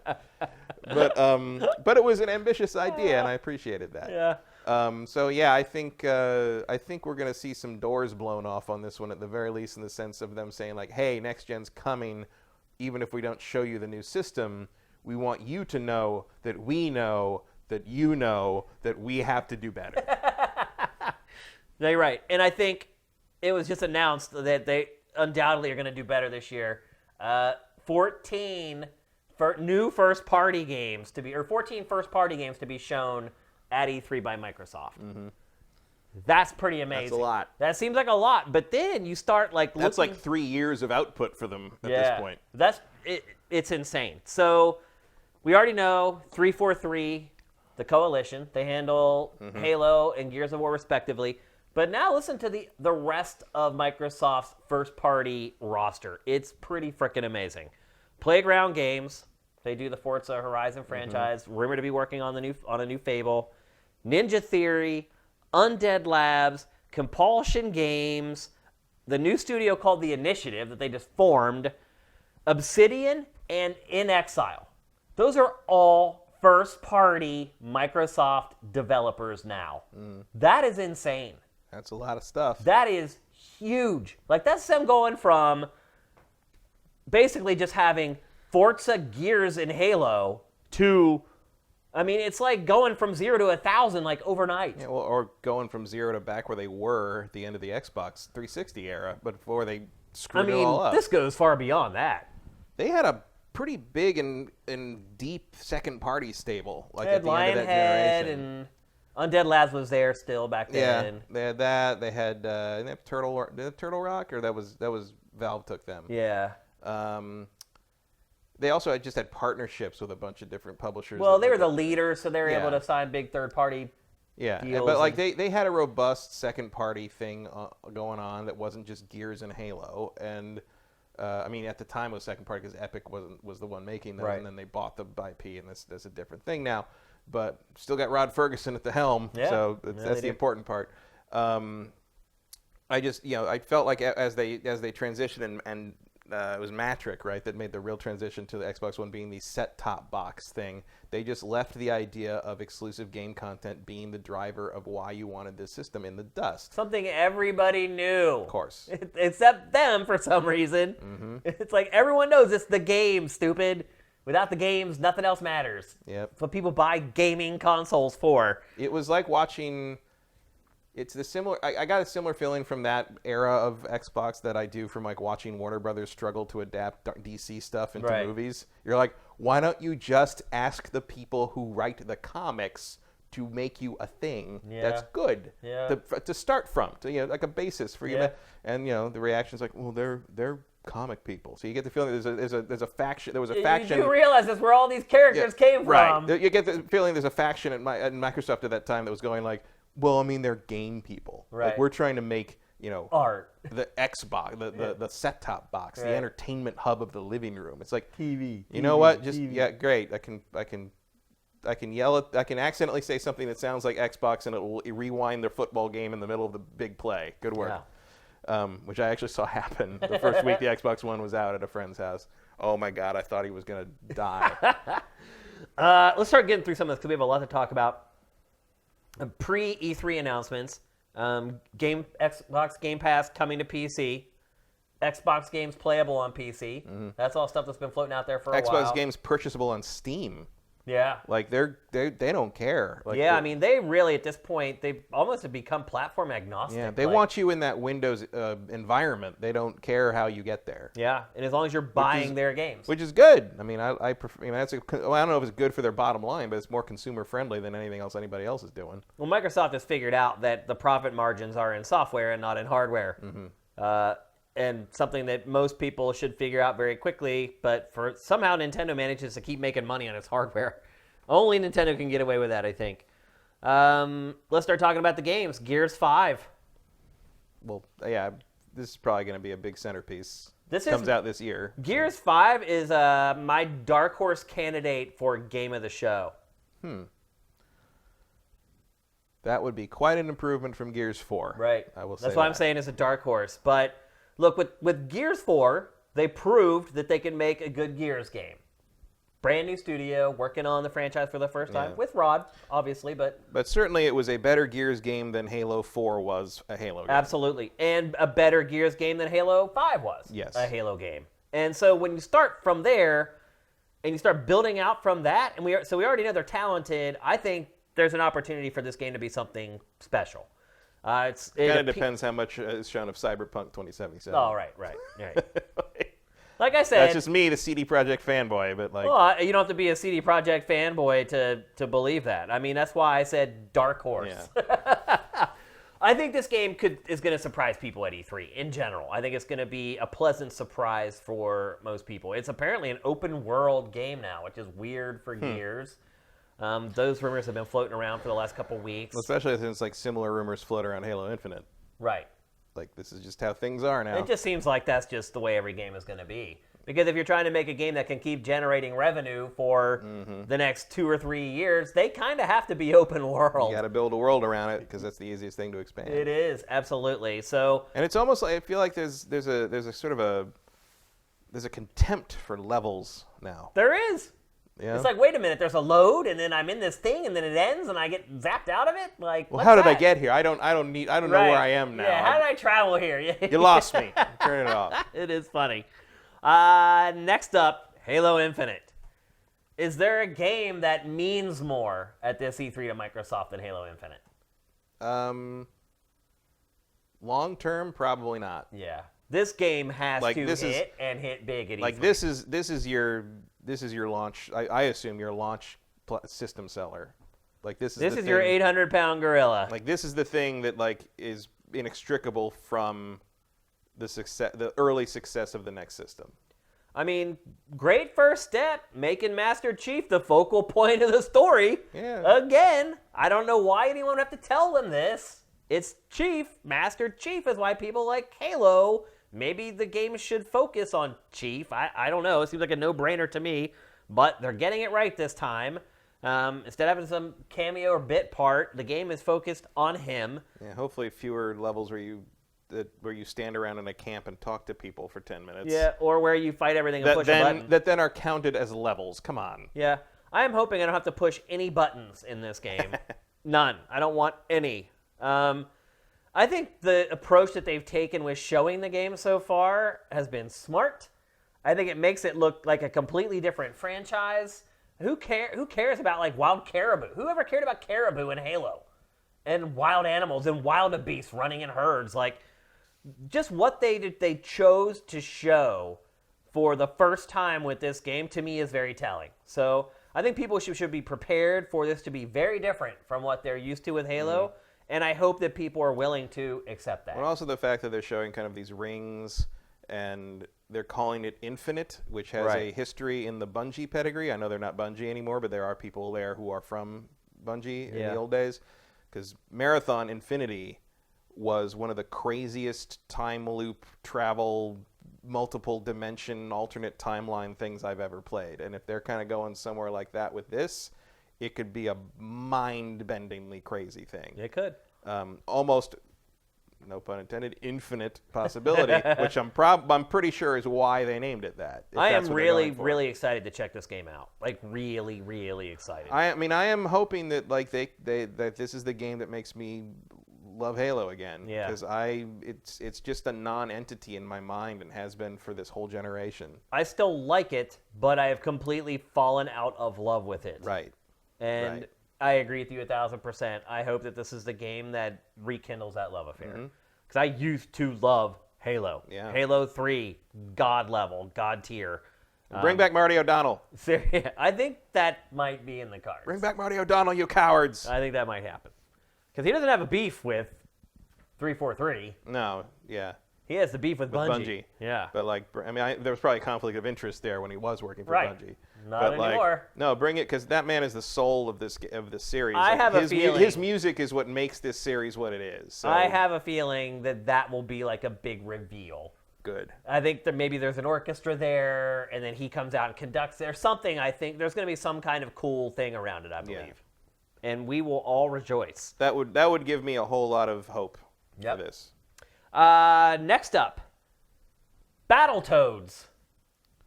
Another game. Oh, yeah. Yeah, exactly. That. Oh, yeah. Another game that was debuted at E3 last year, and we have seen nothing since. Also, I should remind you that this trailer says coming in 2019. Oh, yeah, it does. So, is that still happening? I mean, we don't. Well, honestly, their release schedule for the second half of this year is wide open. There's nothing. Except for nothing Gears. Announced. Yeah, except Gears isn't even announced. We assume Gears is because of leaks. But yeah, that's just an assumption, though. Like, there's nothing announced for the second half of 2019. Obviously, this teaser trailer doesn't show much of anything. It's just a bunch of little graphics and goofy whatevers. But I'm very curious what the art style will be. Me too. I mean, will it be like the Battletoads, how they appear in like Killer Instinct, like that weird kind of like amphibious, the creepy. Yeah. I don't know, because like the stuff. Or will it be cartoony? Oh, 4K hand-drawn 2.5D graphics. Okay. So it's going to be cartoony, like it'll be comic booky. Which also makes me think that it's really kind of like an indie game. It says will return in 2019. That could just mean we're going to show it to you in 2019. That's true. But at the time, even when I saw it the other day, I was like, oh, meaning like the franchise is returning in 2019. But I don't think it's entirely unlikely that this could be like a September, October release or something. I think this is going to be like the latest No More Heroes. Yeah, where when you first hear about it, you're like, oh my god, is it? And then you realize it's just like this little like indie spin-off thing. Well, I mean, that's kind of all it needs to be in a Yeah. lot of ways. I mean, it's like, what do you want? Like Devil May Cry 5, but with Battletoads? Like, that's not in the cards. I think that sounds kind of interesting. Yeah. But you're right, it's not in the cards. And Rare isn't developing it either. They put some like B team on it to develop it. So I would not get my hopes up too high about the next Battletoads. Gears Pop. Does anyone care about that? I mean, Funko collectors, I guess. Yeah. They're still out there. Yeah. Keeping GameStop alive. It feels like that whole thing is kind of passed over at this point. I mean, there's still a thing. I don't see people talking about Funko stuff. And like, I never saw people talking about Funko stuff, but I try not to associate with those people. Well, we curate articles about new Funko figurines on Sifted. Mm-hmm. And when Sifted first launched, those stories would get a good bit of traffic and like comments. Now, yeah, I mean, I don't think this is a very useful draw at this point. I mean, it's a draw in the sense that it's so weird that that it even exists. I guess that doesn't mean anybody's going to actually open their wallet for it. Right. I don't know. The Funko Pop thing is so oddly ubiquitous. Like, I've got like 6 or 7 in the house, and I don't know why. Like, I don't know. I've never bought one, but they show up in those Loot Crate things, or in like little gift bag things, like whatever. And it's just like, and like every once in a while you find like, where did I get an invisible Bilbo from? Yeah. And why can I see it? Yeah. And then Funko, next, I turn into Smaug. It's like, what, Funko? I can smell you. Like, next is a game that I think people may have forgotten about, but I think actually could make a splash at the show, and that is Gears Tactics. Oh, yeah. It's an XCOM game set in the Gears universe. Again, another game that was announced at E3 last year, and we have not seen since. Yeah. And even at E3 last year, we have like 19 seconds of footage, and that's all there is. That's all there is out there, period. 19 seconds of this game. My guess is we see a big gameplay demo of it on stage. Yeah, I mean, I like this as a kind of an alternate direction for Gears. I think this makes sense. It makes too much sense. It's great, and I love how they brought like the gore and the viscera into it. It's awesome. It's like an M-rated XCOM, although I think XCOM might be XCOM is M-rated, yeah. But you know what I mean. Definitely a lot grittier and gorier, and I think it makes sense in the universe. It's not a stretch to make this happen. It's less of a stretch than an RTS Halo game. And there's merit in sort of showing the kind of the more like, line of duty sort of battles in this universe, like as opposed to sort of the you're always the cogs, the stars. The crazy special forces stuff that the cogs do, running down the gullets of giant worms and shit. Yeah, it's a giant worm. Control, this is Delta reporting. I don't know. That's pretty good, man. You do a pretty good impersonation. Don't tell John DiMaggio to kill me to keep his job. Ori and the Will of the Wisps. We've got slight updates about that across the last year. Yeah, I mean, I really need this game to come out. I know it's on your fantasy team. I really need this game to come out. It's probably coming. I did run into someone who is related to the project, and he seemed positive. Good. So I thought you were going to say something else. So he seemed positive about the quality of the game. Not that it was coming out this year. Yeah, I didn't get a hint on that. I'm really starting to sweat it now.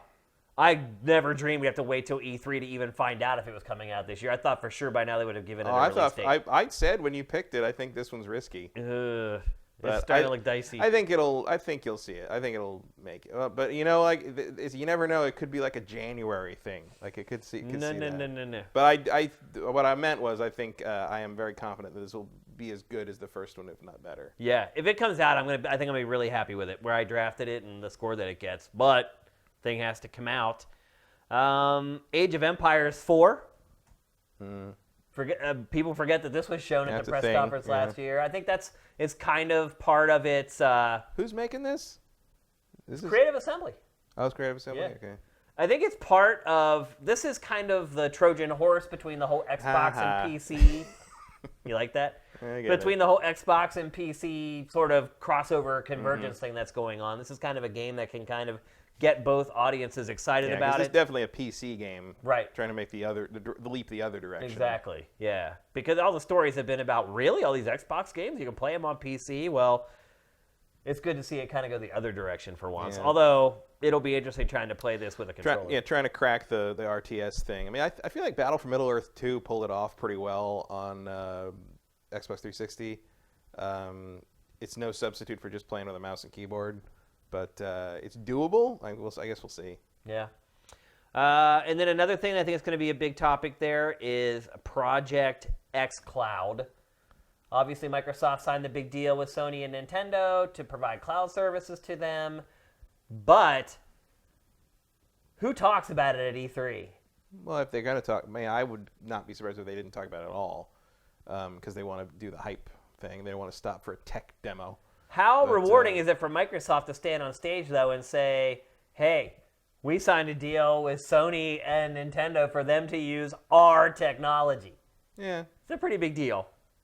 It's more of a big deal for the shareholder call. Yeah. But we'll see. I'd be a little surprised if they mentioned this.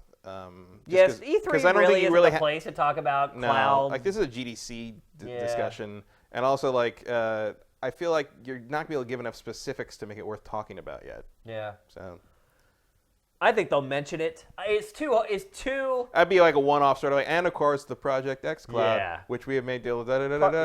Exactly. Yeah. Next up, please welcome. It'd be like a quick. But it's hard to not mention that Sony and Nintendo had to come to you. Yeah. It'd be tempting to throw in like a weird little thing. It's like Sony's sort of here this year with us, right? And because you also remember what Sony did to Microsoft. Right. This is how you share games on PlayStation 4.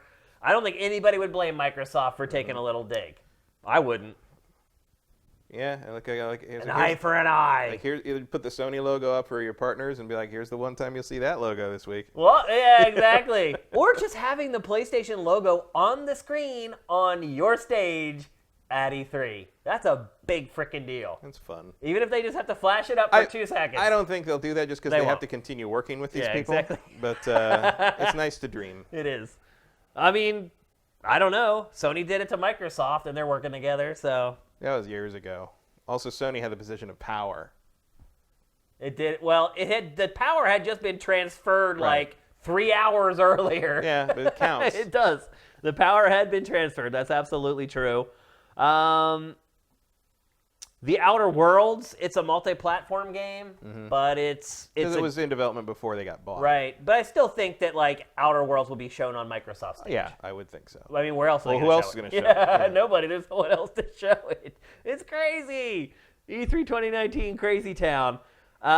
And this, I think, will be a pleasant reminder to Xbox fans that, this game's multi-platform, but these guys are making games only for us going forward. Yeah, Obsidian is a crazy good get, and I mean, at least I understand the desire to want Obsidian to remain independent, but it's like if the choice is Obsidian becomes part of Microsoft or Obsidian goes away, I'll take Microsoft. It's also better because if they're with Microsoft, you're getting it on 2 platforms.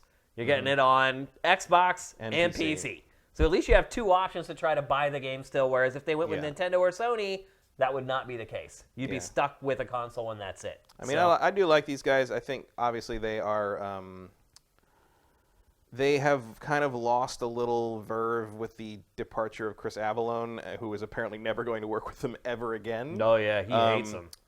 And he was sort of the heart and soul of the reason their narrative was so good. Yep. Speaking of which, where's Dying Light 2?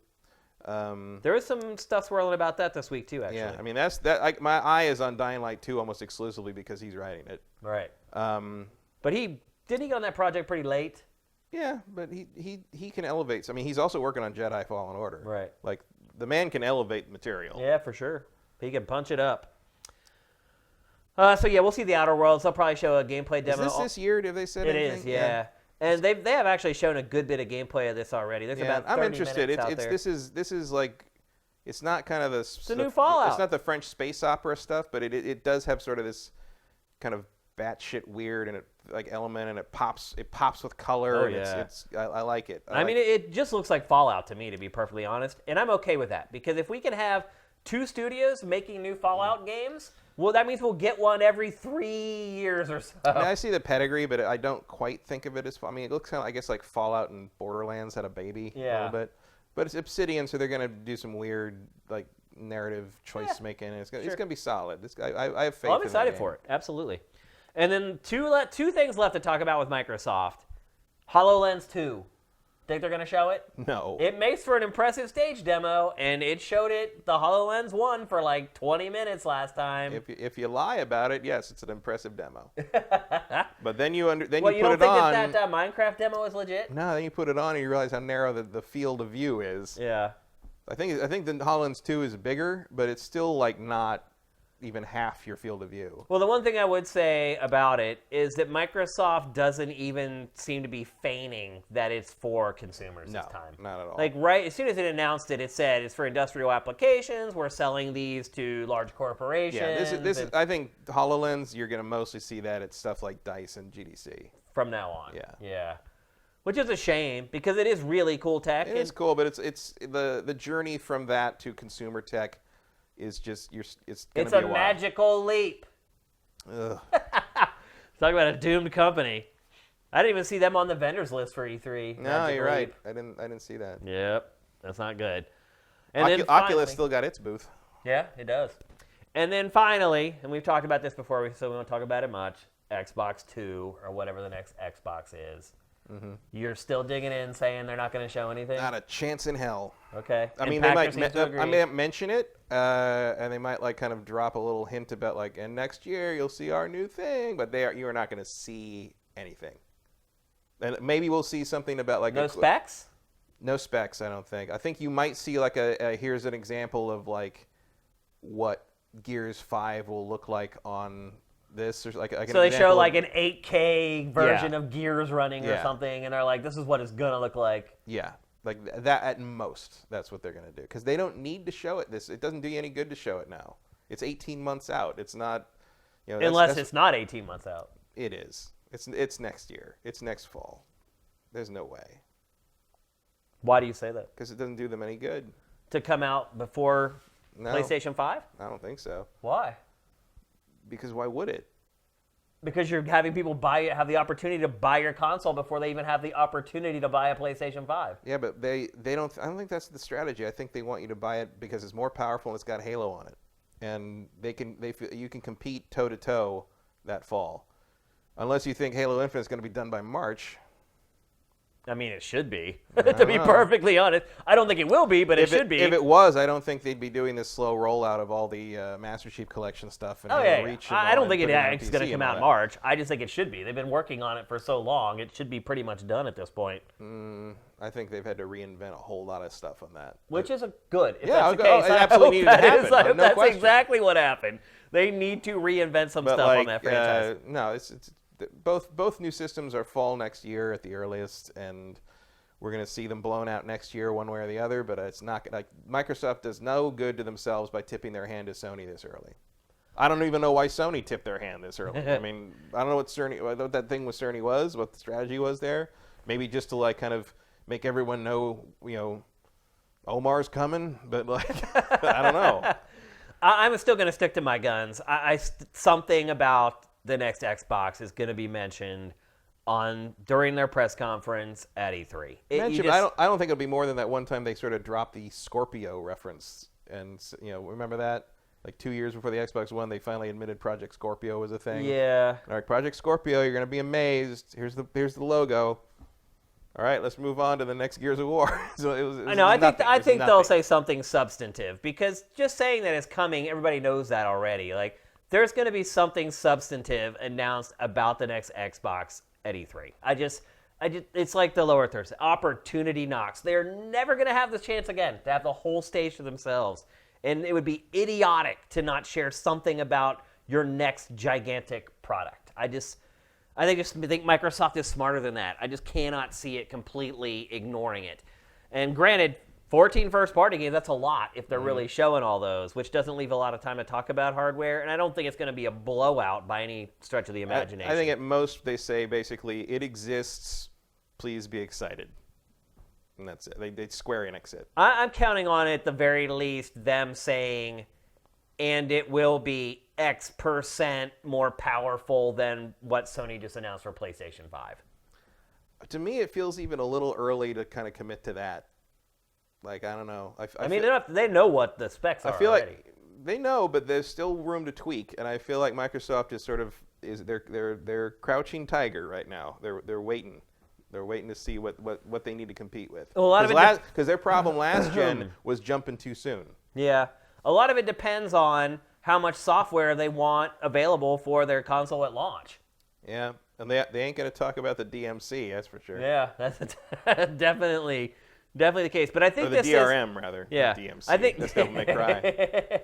or DMC or Run DMC. But I just think this is too big of an opportunity to pass up. They have to make some kind of a noise around it. See, that's where I think Pachter and I disagree. I don't think it's an opportunity at all because it's too far out. It's so far out from when you would need people to know about it and be excited about it that like it's a fart in the wind. Doesn't matter. Like you got to wait until you're on the home stretch. You don't put the landing gear down when you're 100 miles out. I think at most you're going to get kind of a project name, or what is the project name? Anaconda. Yeah. I think this Anaconda don't want none. But it's until weird because it's next year, son. You're also talking about the xCloud stuff, which Anaconda all ties into as well. I don't think they're going to talk about that either, outside of like a quick mention. If that, I think we're going to see. I think this press conference is going to be one of those, like, you remember when Sony's press conferences suddenly became like, we're just going to show you fucking games, and it's just going to be games and games and games, and occasionally Jack Tretton's going to come out and be like, hey, you like games? Here's a game. Like, it's just going to be that. There's not going to be any kind of like business stuff. I don't think there's going to be anything like that. That made sense for Sony in the middle of a generation. It doesn't make sense now to do that. Well, that's it doesn't make any sense at all to do that. You have a console that's basically dead in the water, except for whatever third-party stuff. Exactly. You got to get people excited about what's coming. Like what's coming to Xbox 2. Yeah, but you can't talk about that yet. Yeah. That's why. And the other option is to do with Sony and just not show up. So, I think Microsoft is going to be, but all this stuff I think you're going to see on the Xbox One.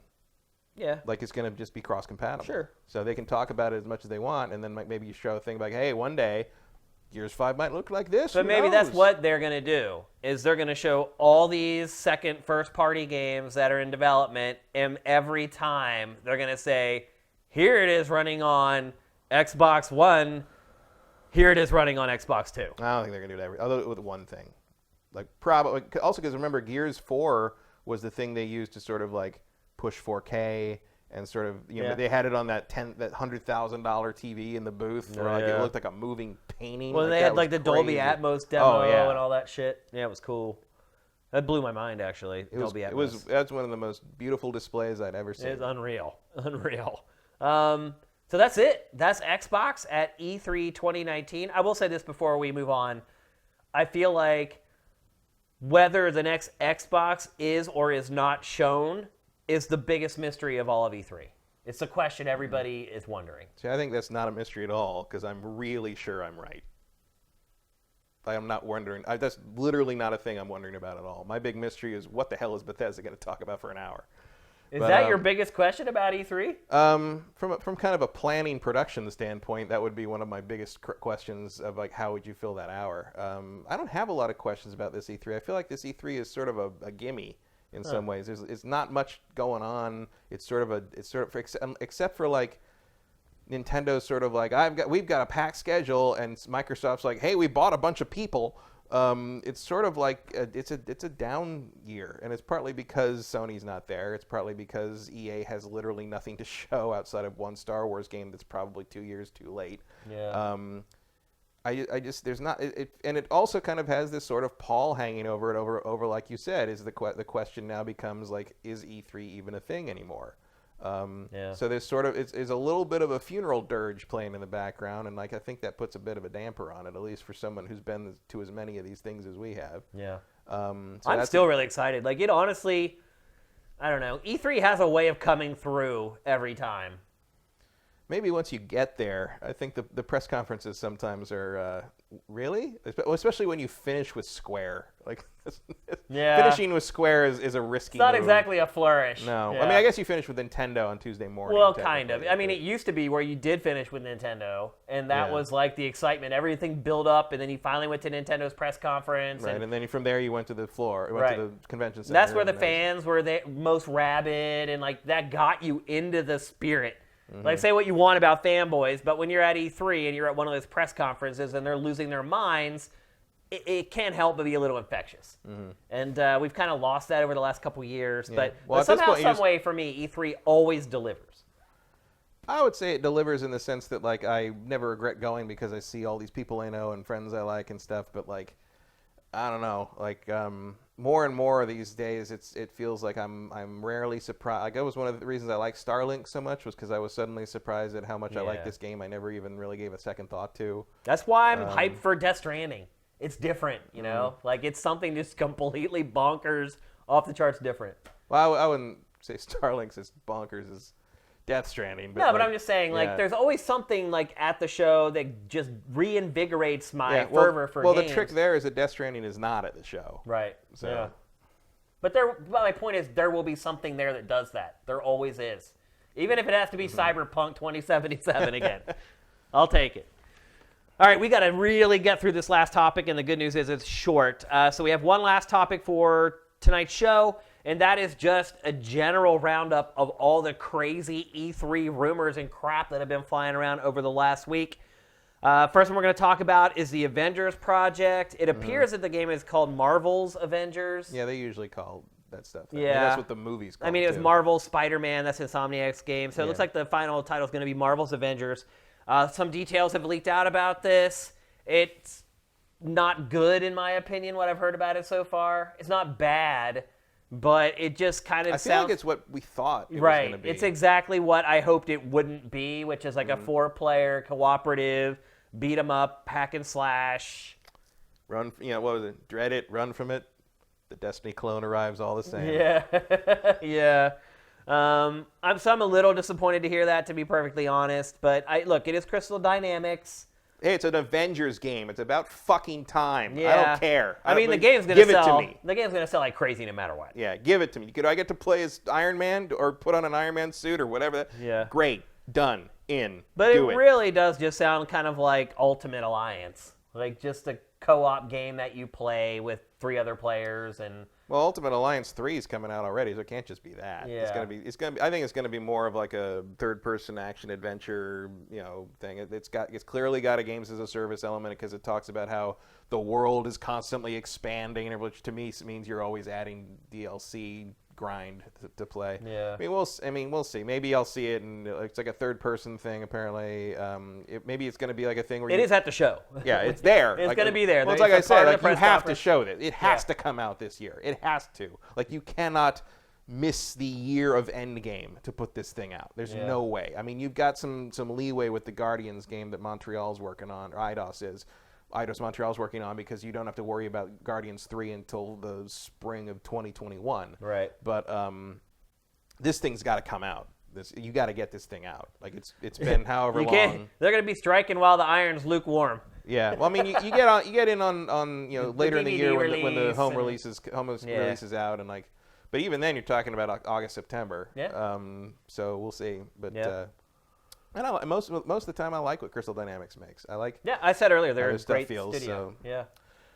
I just hope it's like actually lets you play as the characters, and it's not some weird like create a shield agent thing, and like sort of like like the DC. Well, stuff, when you start talking about game as a thing. Service and like snapping parts on and all that, like DC Universe thing, where like you create a superhero. Like, you can have Superman's cape. Right, you can work for Superman and have his powers, but you're not Superman. Yeah. It's like, well, no, I agree with that. Like you have to play as him. Absolutely. Next up, Watch Dogs. It's not 3. It's Watch Dogs Legion.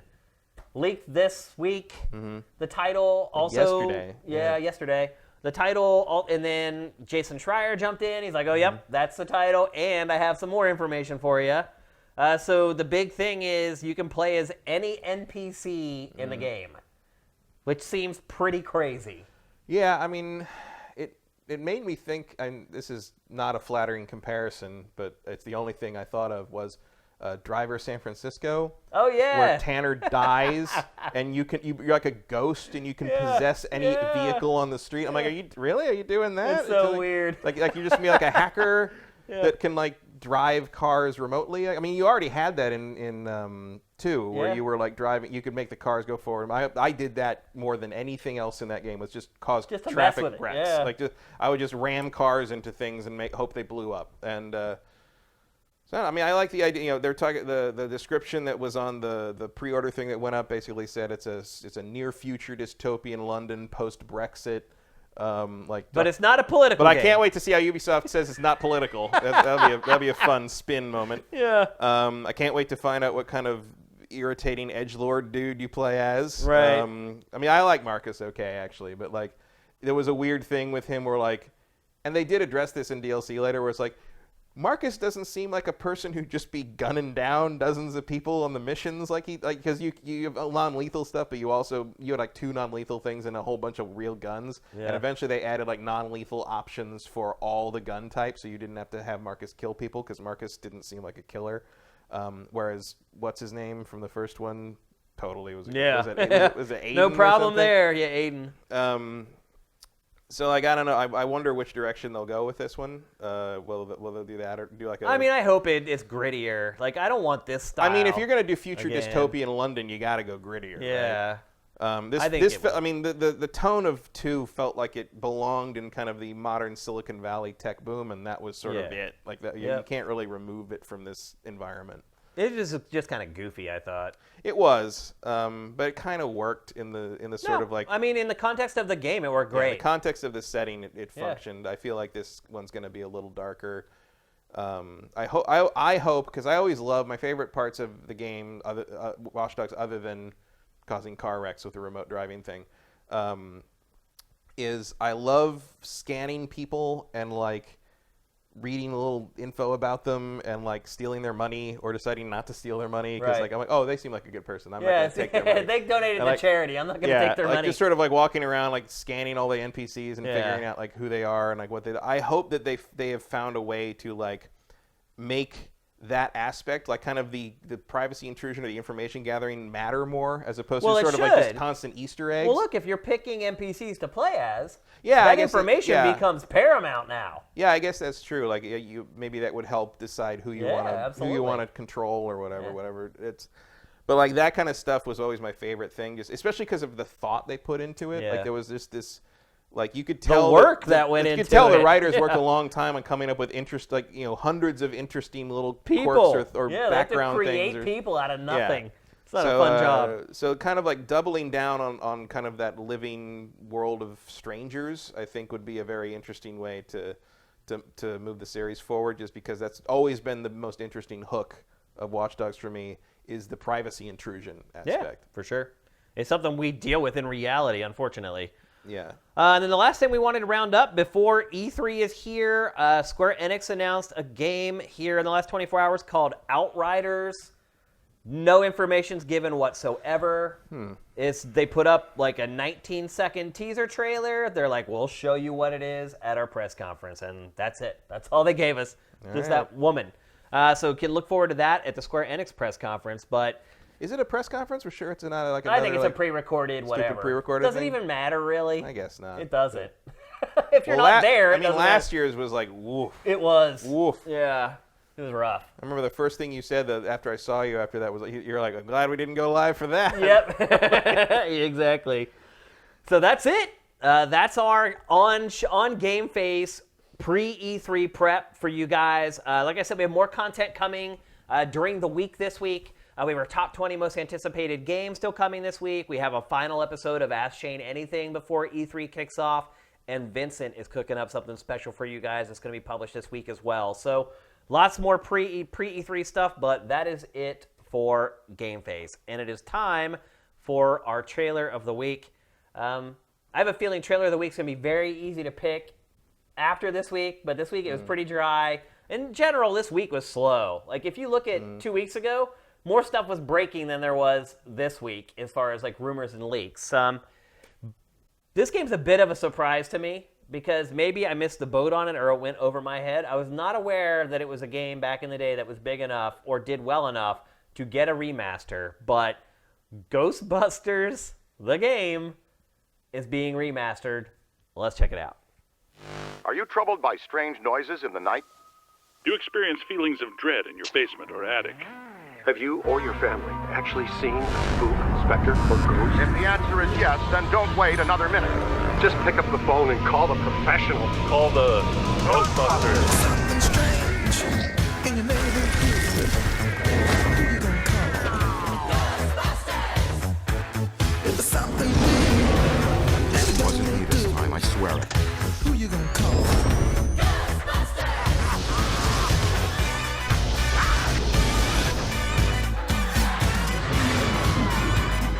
I ain't afraid of no ghosts. Now she calls my name. Lock the exits! Don't let it escape with her. Hit it with fire. Gonna call? Louder! So did I miss the boat on that game? Was it like good? And Yeah, it was all right. Was it? It was. I reviewed it. I think I gave it a 4. Oh wow. Okay. It's. I mean, it's Ghostbusters 3. Okay. Literally, I mean, Aykroyd consulted on the story. It's the last performance of Harold Ramis as Egon. They got everybody in. All the voice cast, everything. It covers it pretty. I mean, there's a couple of like clunky parts. There's, it's not like the most stellar gameplay in the world, but it does capture the sort of out of control nature of trying to wrangle the ghosts from the movies. I'm also guessing that song is going to send up a copyright flag on YouTube. Yeah, it's very likely. Yeah. But no, it's good, and it was a shame when it got delisted because the license expired. So I'm glad they're bringing it back. Yeah. I will definitely get it on something, one way or the other. If you care about Ghostbusters at all and you didn't play it, you should definitely try it. Also, I don't know what they're doing with the multiplayer, but the co-op multiplayer was actually a lot of fun. Really? There's a lot of co-op, like kind of horde mode stuff with it, and like if you're with a good group coordinating with the traps and capturing things, like it was really fun. Wow. Surprised to hear that. It was a solid game. I think was it Terminal Reality that made that? Yeah. Yeah, Yep. I miss those guys. They did some good stuff. They did. Before we get to Q&A, I want to say thank you to Polynomial for subscribing via Twitch Prime, Danny Boy 90, and I think that's all I have. Yep, that's all I have in my... I only have like 5 comments on the whole thing because I'm using the phone app. I got J Reed Vic 7. Okay. Thanks, guys. Really, really appreciate it. That's all I see right now. Okay. Let's see. Do you have any questions? Here's one from Freeze Frame Rate. Thoughts on Rocksteady's new game not coming to E3? Yeah, so this broke literally right before we went on. Rocksteady's game is not going to be at E3. Games as a service, Suicide Squad games don't get made overnight, folks. I mean, overnight it's been like 6 years. Well, it's been, 2015 was Arkham Knight? 4 years. So 4 years, probably 6 years by the time this thing comes out. I mean, you're not ready to show it 4 years later? What the hell? I don't know what's going on. That's a bad sign, people. I mean, there's persistent rumors that Montreal has Arkham Crisis in the pipeline, which is supposedly based on Court of Owls. Yeah. But whatever Rocksteady's working on, something's up. Warner Brothers got to be getting pissed, man. I mean, holy crap. I don't know. I don't even have a theory on that one. It's really bizarre. They were churning them out for so long, like it seemed Like a machine. And now I don't know. Let's see. Anything else? I cannot read your name because it's like purple on black. But your question is, do you think Microsoft will make Minecraft Xbox exclusive next gen? That is OCD Master 1. Okay. Thanks, OCD Master 1. Will Minecraft be exclusive? No. No. Minecraft will be on everything, including your toaster. Yeah, it's too late. It's like the old saying goes, you can't put the toothpaste back in the tube. Yeah.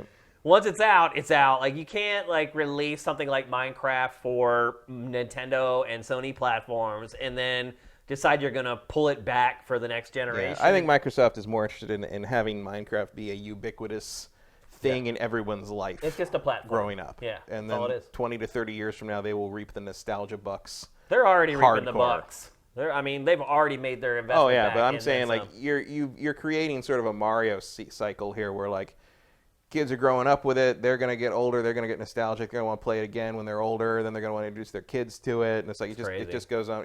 It's a toy. Companies can go their entire existence without getting a property like that, and that's why they spent so much money to get it. Yeah, I think. So it doesn't do them any good to lock it away. You want it on, because kids don't have Xboxes. They have tablets. They do. You want them playing everything on whatever they got, anything with a screen. Yeah, that cat's out of the bag. Minecraft is going to be for the people forever. W. Matthew, we'll take a couple more because we're already kind of running over. With Sony copying Directs, do you think Microsoft follows them? And this ends up being the last big in-person E3 stage conference. Interesting. It is not out of the question, but I feel like both Sony and Microsoft are going to want to do stage presence for their new console reveals. Yeah. And he finishes it off by saying, I can't think of any business sense in spending millions to host a stage show anymore. Better return on investment to just stream a video. I think the merit of a media circus around your new hardware is still a viable thing, but could this be the last time we see an in-person hardware unveiling? Maybe. It's possible. It's kind of crazy to think about. You have to separate E3 press conferences from E3. So we say all the time, you need to be at E3 because you're going to reach all these mainstream publications that normally never cover the industry. That's E3. E3 press conferences are separate from that, but not completely discrete, because what most of those people from those mainstream publications want to go to is the big event, the ballyhoo, the press conference, whatever. Can you trust them to go on the floor and try to find out about the products? Probably not as much. I mean, you'd have to do your own footwork on that. Yeah. It's not like us asking for appointments. You'd probably have to contact CNN and say, hey, you want to see this, this, and this. Yeah, and I mean, Microsoft would do that, but would CNN be like, it's starting to sound kind of like a hassle? Like, I don't know. Probably not. I mean, way dumber and weirder things get reported on. It's true. I mean, it's a 24-hour news channel, 24-hour news cycle. LA. It's not like you're asking them to go to Europe or anything, but they're in Europe too, so. But it's I mean, I think it may hinge very strongly on how Sony feels about how skipping it paid off for them here. Yeah, I don't even know how you quantify that. I think Sony knows, at least for themselves. I'm just wondering what metrics they would use. Probably Death Stranding sales. Yeah, I guess. I mean, you put that out. Like, did you lose any eyeballs? Did you lose any sales? Did it meet your expectations sales-wise? If it does, what did you miss? It's hard to know, though, what it would have done if they had been at the show. No, it's not. They know. There's always projections of what these things are expected to sell. That's how they budget them. So yeah, but projections are projections. They don't always come true. Projections are usually correct in marketing, though, unless you really make a misstep. And this could be a real misstep if the projections are way off. But if they're not way off, the point is you didn't lose anything by skipping E3. It did not boost anything to the point of being what was essential to meeting your projections. And to answer your question, yes, I absolutely think it could be the last big press conference. It also, I'm kind of a little sad thinking about it. That, I'm like, well, I got to be here and stream. Like, I would like to be at the last big E3 press conference, and it could be. I think if there is a last big E3 press conference, it will be Microsoft next year. Yeah. They will have a press conference for their new hardware. Sony, maybe not. But I think probably, but maybe not. Yeah. But Xbox will do it. I don't think Nintendo will ever do it again. Nintendo will never do it again. Yeah. They don't need to. I don't think we'll ever see another Nintendo press conference. Well, the rent on the Kodak Theater got higher and higher. So. Yeah. Okay, we'll answer one more here. Super Cord on Blue. Just want to say I love the show. Keep up the great work. Thank you, man. We really appreciate it.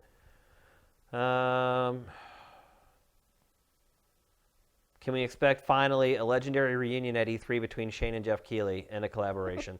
I think you can expect that to definitely not happen. You might see him. Maybe. I don't know, man. I don't know what's up with him regarding me, to be specific. And I'm not going to go into a lot of details here because that's something I need to talk with him about. But there's something weird going on with him. I don't know what it is. Let's David, the last one. Do you think it's better to have next-gen exclusive games or do have next-gen games be able to be played on last-gen also? That's a good question. Yeah. I think if it's feasible in terms of scalability, it does not hurt you to make them compatible with last-gen. Especially in terms of how expensive these new systems are going to be and the nature of the economic climate, because buckle up for next year, folks. Yeah. All the signs of an economic downturn are in place. But the idea of kind of letting you play these things, but also they're going to be way better if you have this new hardware, but not sort of pressuring you to get the new hardware in order to play them, might be the soft approach that you need to kind of make this generational transition work. It's tough. I mean, we've never dealt with this before, really. Yeah, but if you're going to kind of this more like a phone-style model, phones, the advantage of having something on your new phone is that it runs better. And we're starting to see, though, the consumer turn away from that cycle. True. I mean, Apple's going through it right now. It's a good thing Apple was smart and started transitioning its business before it started happening. But Apple's also trying to sell you a stand for $1,000. Right. So, it all comes down to kind of how much these new systems cost and sort of whether they think it's smarter to kind of force people's hands in order to play these new things, and will it just be enough to say like the games you already have will be better and look better on these new systems, or will it be better to like not freeze out PlayStation 4 owners from the next hotness? It's a catch-22. It is. Because the way they've sold consoles in the past has been, hey, there's this hot new game that you can only play on this new console. Mm-hmm. Now, is it enough now to just count on the general public's desire to have the next PlayStation? That's kind of the question you're asking here. Yeah. It's a good question. Good job, David. I don't know what the answer is, to be honest with you. I don't get flummoxed very often, but this one is tough. I don't know if anybody knows the answer. Yeah, I think that's what we're going to find out. It is. It's a wild card.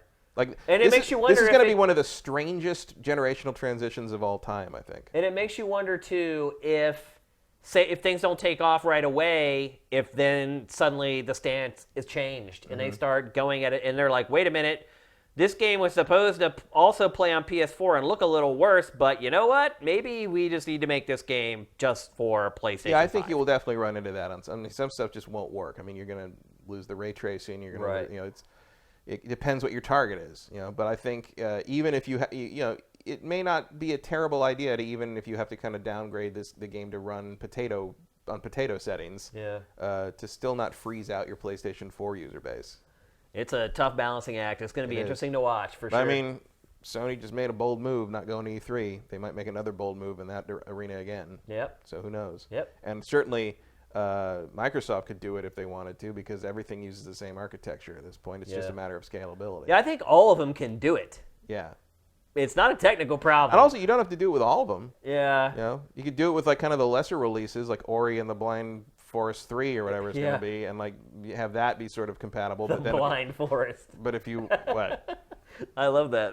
That's what it's called. Is that what it's called? That's the first one. The Will o' the Wisp. Oh, you're right. The first one's called Ori the Blind Forest 3. I don't know what they call it. I don't know what floofy name. The Will o' the Wisp.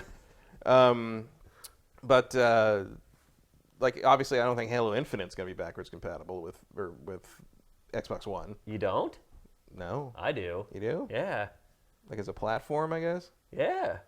Interesting. I think it'll look worse. Interesting. But I think it'll be playable. I think that's going to happen with almost everything going forward. And I think especially on Microsoft's side, because Microsoft isn't really protective like that. It's like, you know what? All we want to do is sell as much software as possible. Yeah, all we want is for you to show up. Yep. So could be. It's going to be interesting to watch for sure. But again, great question, man. Good stuff. So that's going to do it for 171. We're way over 3 plus. I knew this episode was going to be long. We had a lot to get through. It's a huge episode. Our last episode before E3 is always a big deal, and it takes a lot of time to get through all the content. So we'll be seeing you guys on Sunday. We'll be right here on Twitch, twitch.tv/SiftedGames. You should probably follow us right now or bookmark it. That way you get alerts when we go live, because it's just going to be, we're going to be going up and down, all the way through E3. And when that happens, you'll get an alert letting you know that we're back up and you can join the stream. So, like I said, we got great stuff in the works for E3 in general, not just with our live streams. Check it out on the site. We've got a big article up going through our entire schedule. We got big stuff going for pre-E3 all this week before the show kicks off, and then all that week, and then our best of E3 for Saturday. I hope you guys will join us. It is going to be awesome. So with that, we'll see you guys on Sunday. GameFace is up and out.